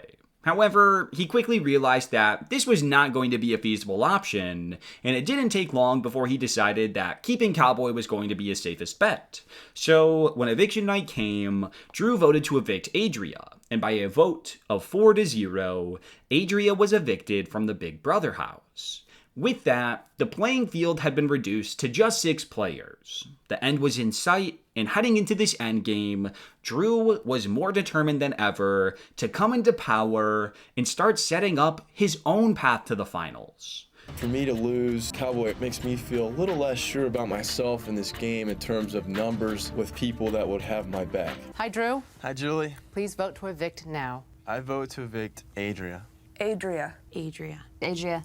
By a unanimous vote, Adria, you are evicted from the Big Brother house. I've never looked up to somebody. I think as much as I have to you, Adria, you're an awesome person. You were put out of this house for very juvenile reasons.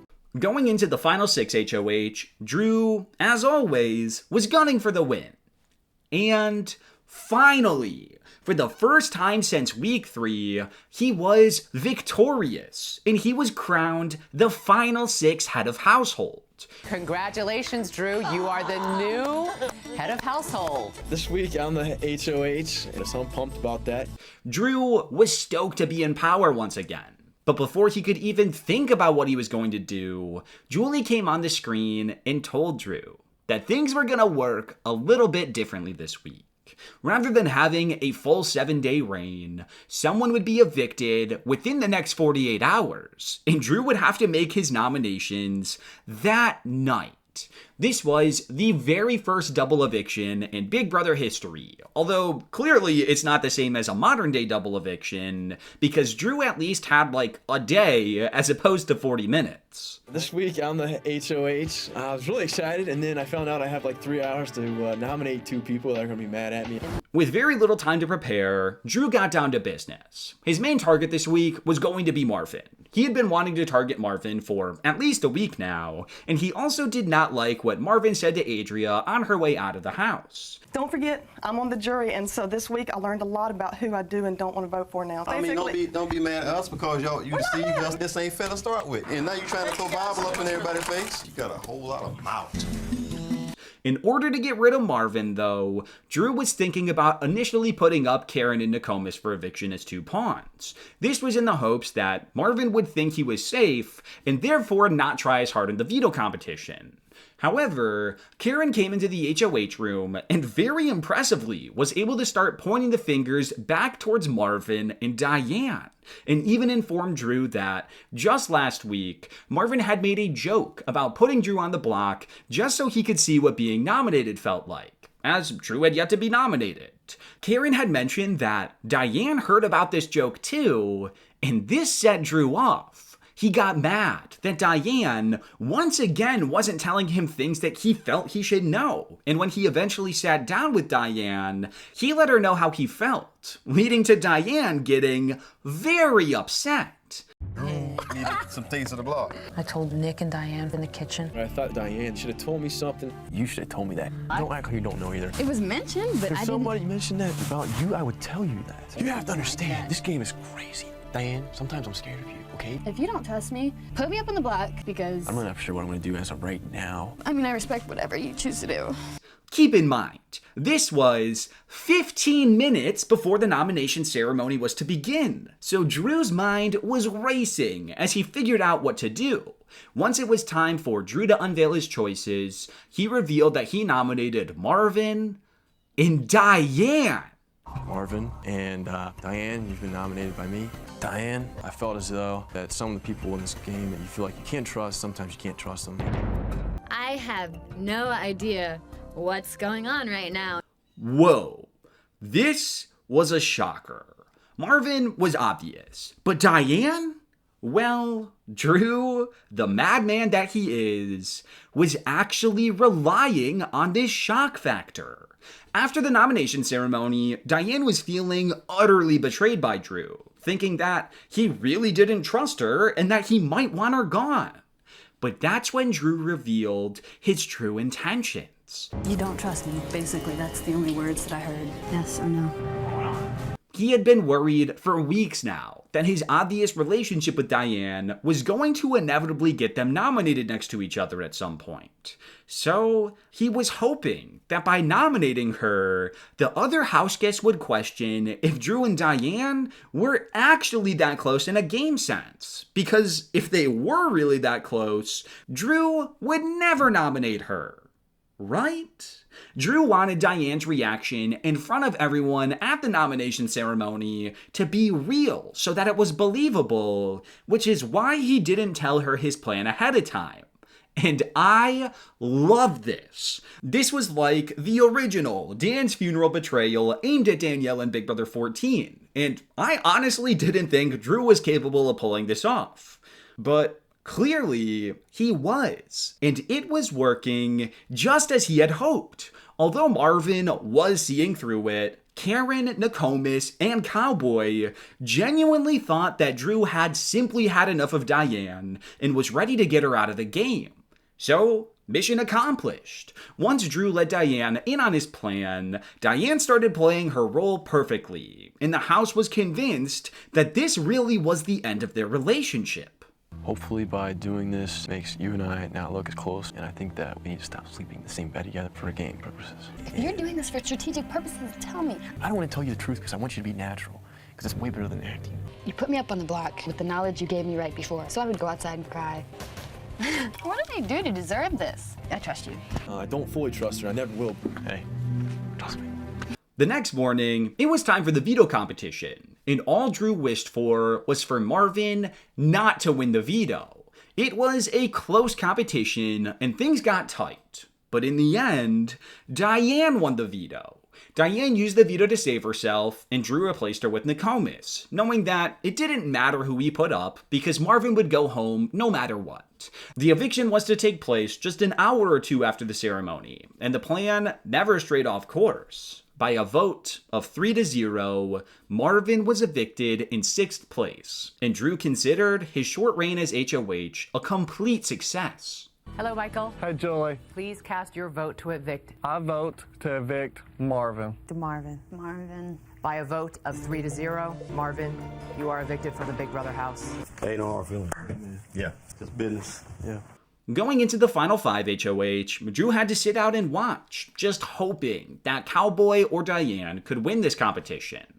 But that didn't happen, and instead, Nokomis won it for the 3rd time this season. With Nokomis winning the HOH competition, it's bad for me. With Nokomis being tightly aligned with Karen and Diane, Drew knew that he and Cowboy were going up on the block. And he was right. Nokomis nominated Drew and Cowboy for eviction. And for the first time in this game, Drew was experiencing what it was like to be up on the block. I nominated Michael and Drew for eviction. Breathe, guys. Cowboy and I are honestly hoping for a miracle that we're here next week. We'll see how good of a player I am. Drew, for all intents and purposes, played it really cool though, knowing that just because he was on the block, that didn't mean he was out the door. With the way things stood, if Drew and Cowboy remained on the block come eviction night, Diane and Karen were both more than likely going to vote for Drew to stay. So he was going to be safe. However, losing Cowboy at this stage of the game would hurt, and he would be entering the final 4 with the tight duo of Karen and Nokomis still in the game. But this is when Diane approached Drew with a big idea. You see, Diane knew that even though she was in that girls trio, she was at the bottom of that group. So Diane pitched to Drew that if she won the veto, she would be safe, and if she used the veto to save Drew, then Nokomis would be forced to nominate Karen. And then Drew and Diane would be the only 2 voters, and they could vote out Karen this week. You gotta let me win. I'll take you off the block and I'm safe too. So it's Karen, Cowboy on the block. Me and you vote out Karen. Such a smart girl. Don't sleep with me tonight, obviously. It makes it look like you're kicking me out. You're strong-willed. You're the woman that's with the girls. We've made it this far together. We're gonna make it the rest of the way. Drew instantly felt like this was an exceptional plan. And the 2 of them decided to try and rope Cowboy into the plan in order to better their odds. They all gathered in the kitchen and laid out the plan. Cowboy questioned if Diane actually meant this, because in his mind, Drew and Diane were still broken up after Drew had nominated her the prior round. But Diane told Cowboy that it was just a charade in order to get the target off their back, and they were still together. With that reassurance, Cowboy was in. And just like that, a new Final 3 alliance had formed between Drew, Diane, and Cowboy. I need Drew in this game, and what better thing to do than put Cowboy on our side, so that makes 3 versus 2. I win the veto. I save him. Me and him keep you here. Or you save Cowboy. You would do that? I would do that. That's what I want to do. I would love you forever. Heading into the veto comp, there was only one thing in Drew's mind. Diane must win. This competition saw the competitors being locked inside a cage and needing to craft together a stick out of an assortment of random objects in order to reach their key and unlock themselves from the cage. Drew immediately started strategizing with Cowboy and convinced him to give him his putter so that he could give it to Diane. Drew and Diane then worked together to duct tape their 3 putters together, which would hopefully be long enough for Diane to grab her key. The first attempt didn't work, but after a quick readjustment, Diane was able to snag her keys, and she won the power of veto. Get your fly.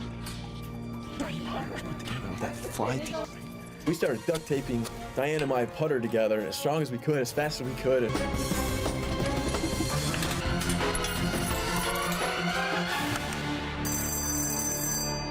Holy cow.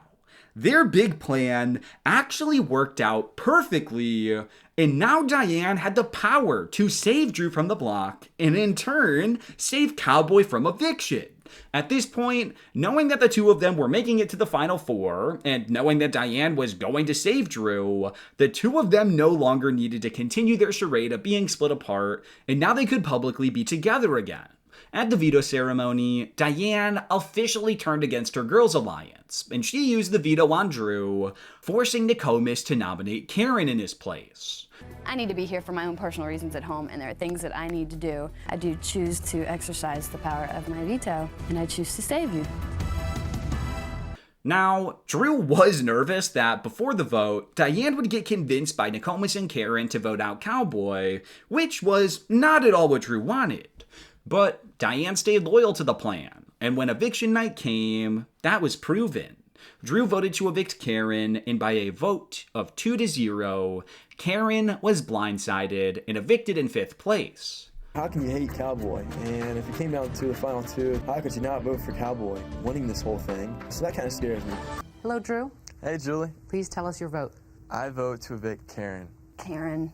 By unanimous vote, Karen, you are evicted from the Big Brother house. Karen, I have nothing against you. I love you as a person. My decision was just because of the game, and I was scared of being the only guy left in this house. Heading into the final four HOH, because Nokomis had to sit out as the previous HOH, the trio competing knew that it didn't matter who won. So they had previously agreed to try and throw it to Cowboy if they could, because he hadn't won HOH yet. However, in the moment, Drew started thinking a little selfishly, as he should, so rather than throwing it, Drew went a perfect 8 for 8 in the quiz comp, and he became the final four HOH. Diane and I, we were thinking might let Cowboy get it, but I told Cowboy, if I let you get it this week and I'm gone, then I'm not going to be able to live with myself. Congratulations, Drew. You are the new head of household. I just won HOH, and I'm on top of the world right now. This was obviously a fantastic outcome for Drew.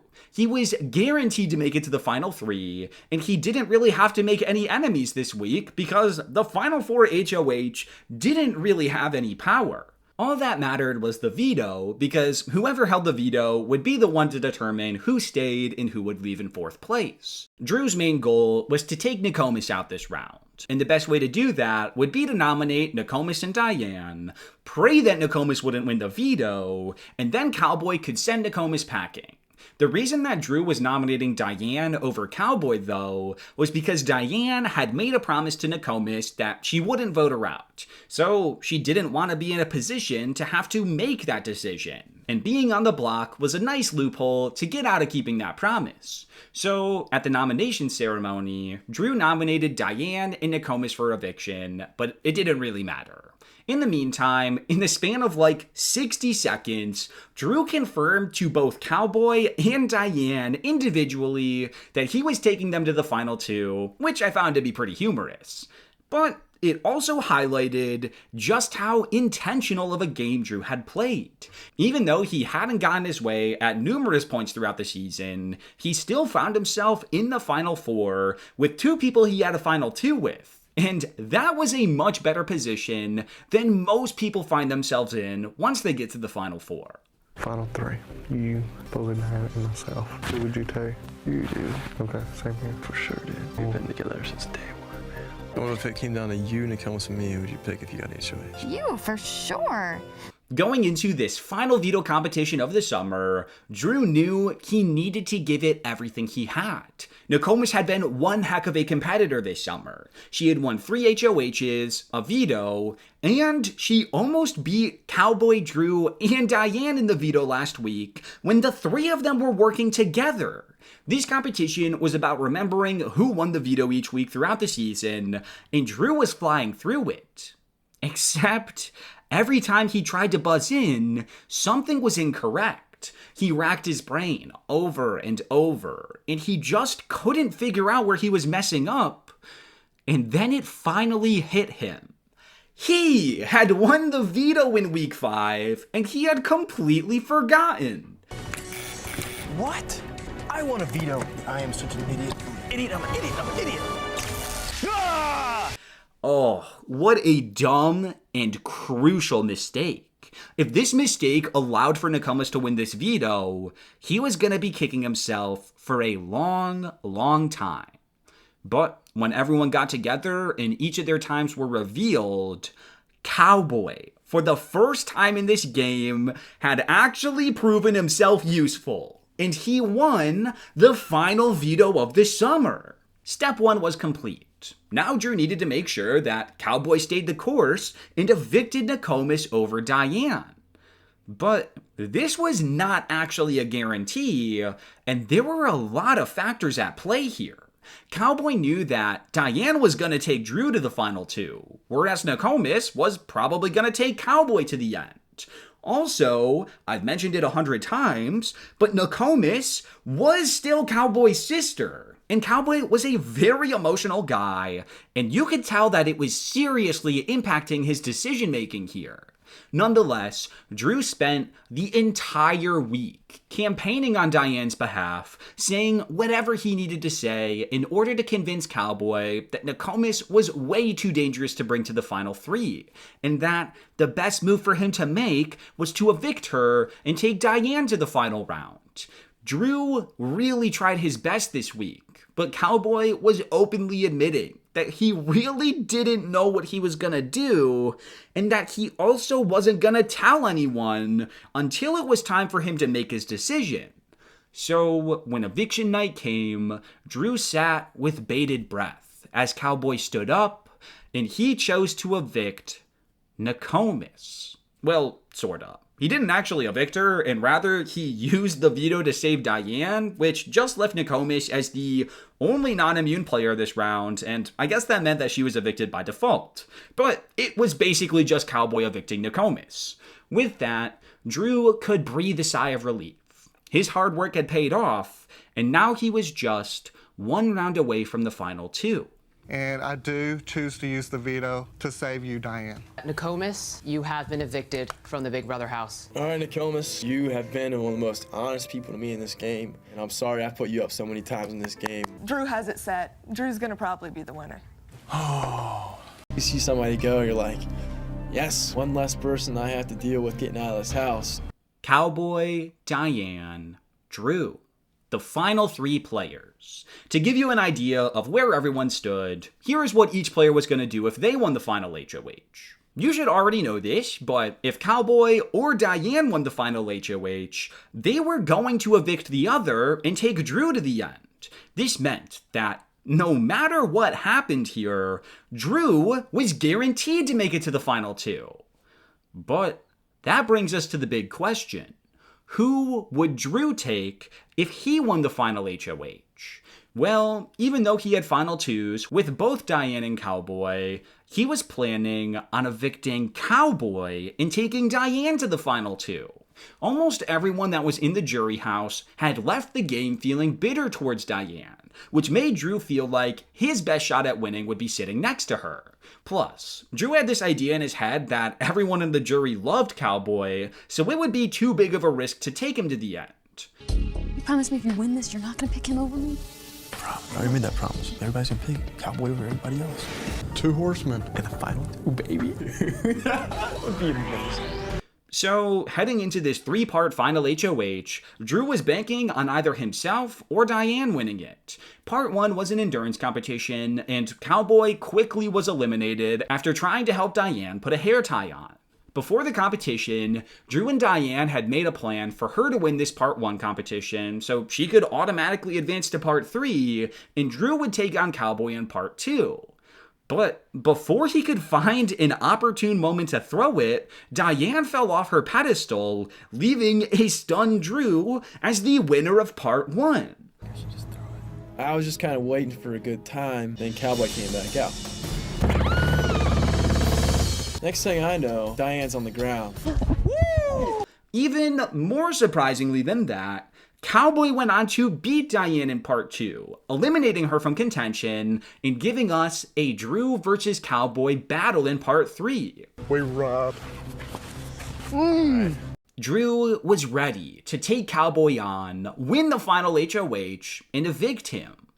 But the night before part 3, Drew and Diane laid in bed discussing the jury votes, and Diane told Drew that if Cowboy won the final HOH and took Drew to the end, then he was an idiot because Drew had the votes to win against Cowboy. She would vote for Drew, Will would vote for Drew, and Marvin and Karen both hated Cowboy, so they would vote for Drew too, and all he needed was 4 votes to secure the win. All this time, Drew had been thinking that he would lose to Cowboy in the end, but now he wasn't so sure. The next day came quickly, and with it, part 3.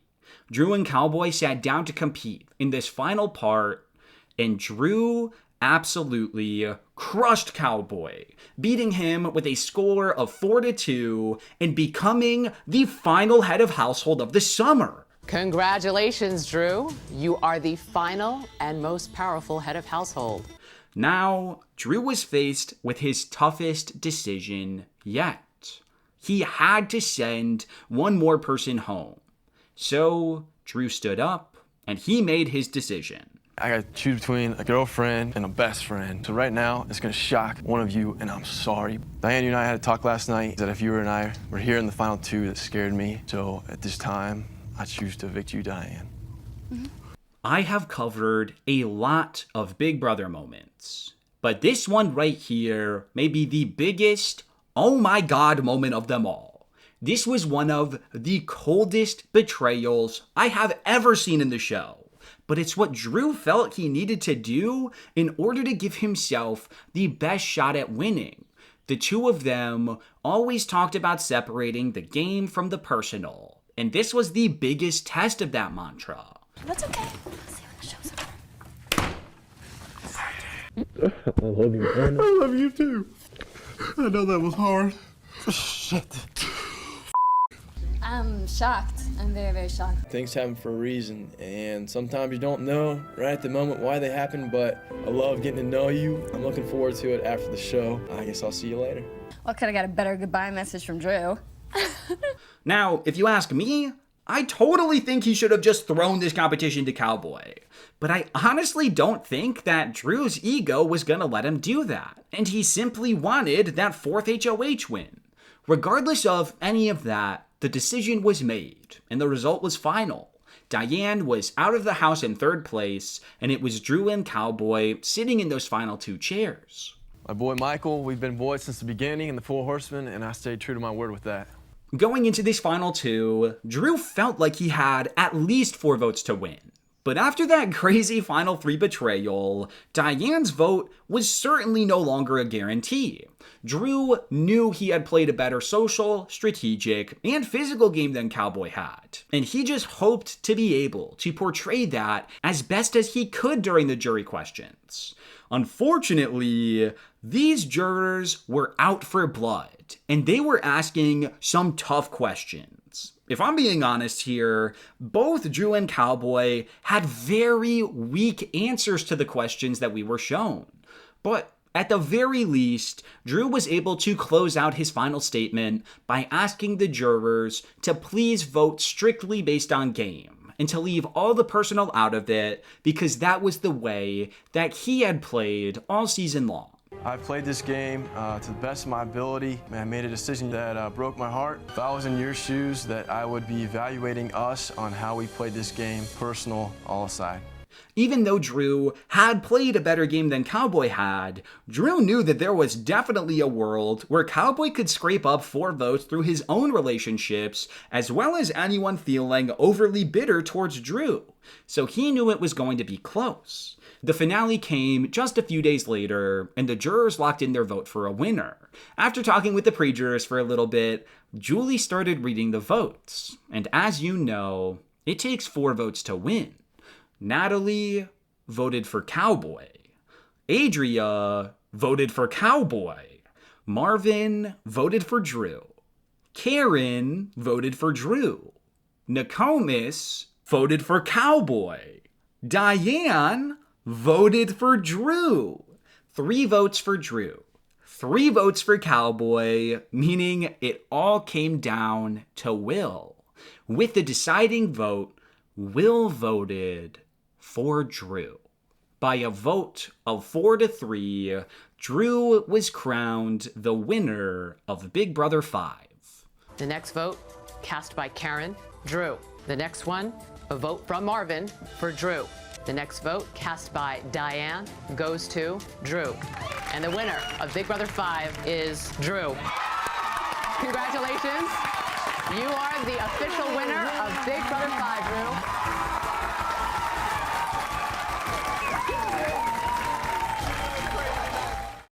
Drew's journey throughout the season saw him drift from side to side, but he always seemed to land on top when it mattered the most. At the start of the season, he joined up with the 4 Horsemen, and they ultimately held control throughout the first few weeks. During this time, he also cultivated a relationship with Diane, which was his keyhole to seeing what life was like on the other side of the house.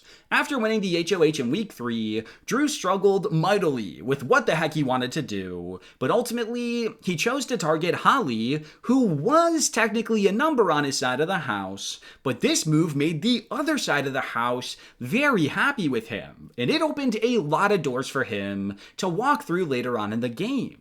Taking out Holly was the critical move, though, that sank the Horseman ship. And after Drew failed to save Scott in week 4, he jumped ship over to Diane's side of the house and helped them take out Jace in week 5 in order to end the pre-jury phase. At this point, Drew and Diane teamed up with the twins, Adria and Natalie, to try and set themselves up for the endgame. However, Adria started getting a little crazy with power, which caused Diane to skirt back to her original alliance, putting the couple back on opposing sides once more. At this point, the twins became the biggest house targets, which, on one hand, wasn't the greatest for Drew because he wanted to go to the endgame with them, but on the other hand, it was great for his short-term survival, because this was when Drew was technically at his most vulnerable state, but he was able to smoothly ride through these rounds while the twins took all the bullets for him. Once the twins were gone and there were only 6 players remaining in the game, Drew legitimately just rode immunity all the way until the final 2. He won the HOH at the final 6 to take out Marvin, then his relationship with Diane came in handy in the biggest possible way at the final 5, where Diane was able to win the veto that round and use it to save Drew, resulting in Drew not just surviving that round, but also being able to keep his 2 closest allies in the game safe as well. And all of this happened without him even winning a competition that round. Then, at the final 4, Drew won his 3rd HOH of the season, and he actually put in some very good work with Cowboy this round in order to ensure that he made a move against his own best interests by evicting his own sister as opposed to Diane. Going into the final 3, Drew was in the best spot you could be, where both of his opponents were going to take him to the final 2. So, in theory, he could have thrown the last comp in order to avoid needing to make a huge betrayal, but he just couldn't help himself, and he won his 4th HOH of the summer, setting a Big Brother record in the process, and he made the crazy move of evicting Diane and taking Cowboy to the end, where he narrowly beat him in a 4-3 vote. You won with 4 votes. Technically, that means you won by 1 vote. It was a game well played. Now, there is still a lot that we need to talk about. Since I just mentioned it, let's talk about that move of evicting Diane once more. In Drew's speech to Diane, he mentioned that during their conversation the night before, he got scared about the jury vote she would receive if the 2 of them were in the end together. Now, I have scoured the live feed archives as much as I possibly could, and I just couldn't find any record of how exactly that part of the conversation went. So my best guess is that Drew got scared that Diane would get Will, Karen, Nokomis, and Cowboy's vote, since Drew would have brutally betrayed Cowboy in this timeline, and she would beat him in a 4-3 vote. As I mentioned earlier, the smart thing for Drew to do would have been to throw the HOH to Cowboy. This way, he could preserve his relationship with Diane, and therefore more reliably have the 4 necessary votes to win. And I truthfully can't think of a logical explanation as to why he didn't just let Cowboy win it. Like, I truly just believe that he couldn't will himself to throw the competition, which is bad gameplay in my opinion, but clearly it ended up working out for him in the end anyways. Let's take a closer look at that jury vote though, because this vote should not have been that close. But at the same time, it does also make sense. The 3 votes that Cowboy got were from Nokomis and the twins. Nokomis was his sister, and she always preached that, to her, blood was stronger than water. So yeah, that vote makes sense. With the twins, although Drew was very close with them during their final few weeks in the house, they were also very close with Cowboy, and I think they may have valued the fact that Cowboy needed the money way more than Drew did, because he was poorer and he had a family to raise. So I do get why those 3 had personal reasons to vote for Cowboy, but wow, should Drew be thanking his lucky stars that Will, Karen, Marvin, and especially Diane didn't find a good enough reason to vote for Cowboy too. Because all it would have taken was just one of them flipping for Drew to become the loser of the season. So Drew thinks he played the game, and Cowboy thinks that he should just have the money because he's a cowboy and he's himself. Now, the final thing I want to talk about before getting into his score of 10 is the fact that I think Drew was simply extremely fortunate in the game. Not to take away from his success, but Drew came into the game with such innate privilege that I don't think we should ignore. He really didn't need to do anything in order to earn the trust of literally the entire house to start the game. And it was that innate trust bestowed upon him that allowed for him to seamlessly transition from side to side without facing any real negative repercussions. Don't get me wrong. I give Drew a lot of credit for being able to recognize when he needed to jump ship and for pulling it off. I just think he had a much easier time pulling it off because he was Drew. Also, he continuously found himself in positions where things were just gonna work out for him without him needing to do anything. And these were spots where things should not have been working out for him. Take the final 5, for example. Drew was supposedly on the outs here with Cowboy. However, there was pretty much a 0% chance that he was going home. Drew would have survived the eviction vote next to Cowboy if it came down to it, but Karen and Nokomis were also telling each other that if Cowboy had won that veto and the final nominees came down to Drew and Diane, Karen would want to send Diane home and keep Drew. Similarly, if the final 4 came down to Karen, Nokomis, Diane, and Drew, Karen and Nokomis planned on taking Drew to the final 3 because they were more nervous about Diane winning the final HOH than Drew. While I do give Drew major props that these women felt comfortable taking him deeper into the game, and a big part of that was because Drew presented himself as honest and someone who you could take deeper into the game, I feel like there was just a lot of luck involved too. Like, Drew didn't do anything specifically to make it so that Karen and Nokomis would choose him over Diane. It just kinda worked out like that. If Nokomis nominates Diane and Drew, I'm going to be voting for Diane to leave and Drew to stay. Okay, with that, let's get to the score out of 10. Even though I just pointed out a lot of qualms I have with Drew's game, I can't deny that it was a very clean and pretty impressive win. So I'm gonna give Drew an 8.2 out of 10. His social game was very, very good. I'm not sure if you picked up on it, but Drew was picked to play in literally every single veto competition. That is a testament to his phenomenal social game, and nobody other than him in the history of Big Brother has participated in every veto competition. Strategically, Drew was also pretty solid. He always put in so much thought to each decision he made, and I particularly think that his maneuvering during the final 6 round with him nominating Diane was a very clever move that worked out just as he had planned it. And clearly, he was good physically, winning 4 HOHs and a veto. However, even after diving through his entire game, I'm not quite fully sold on it. Things just always worked out for him, even in times that it shouldn't have. And I don't think I can give him that much credit for that.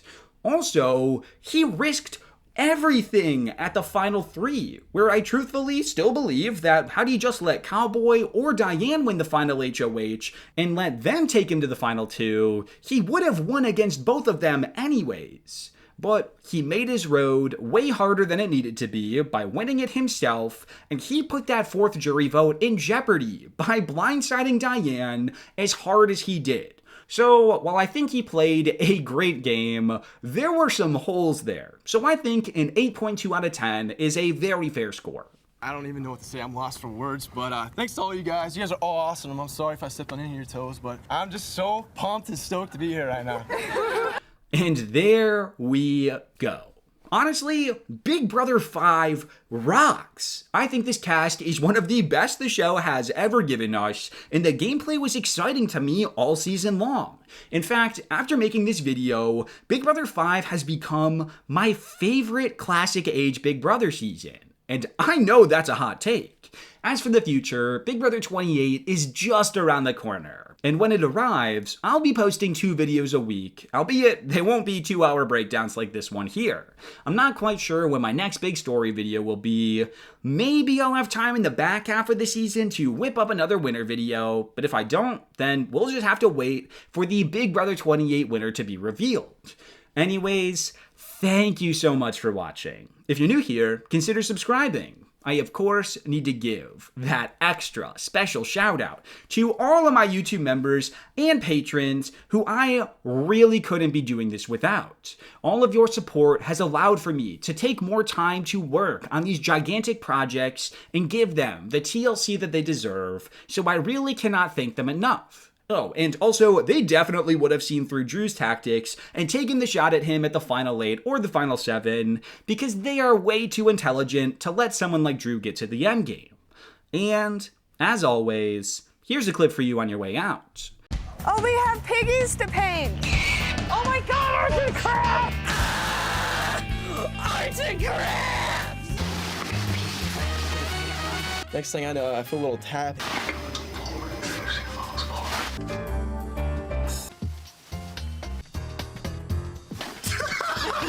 It's a good thing I didn't try to kiss Drew or anything like that. Go, girl. I'm tough. That's right. Drew, I'm not trying to brag or anything, but you need some practice too, my brother. Cowboy's calling me out on my kissing skills. I think I'd like to stick with my own kissing techniques around here. I put the ketchup and mustard on the hamburger. I think I forgot how to do that since I've been on PBJ forever. Confessions! There was a lot of squealing going on, but it was me. I was the one squealing like a little chick. I wouldn't lay out. Can you really get any tanner? It ain't getting dark enough I can almost take her home.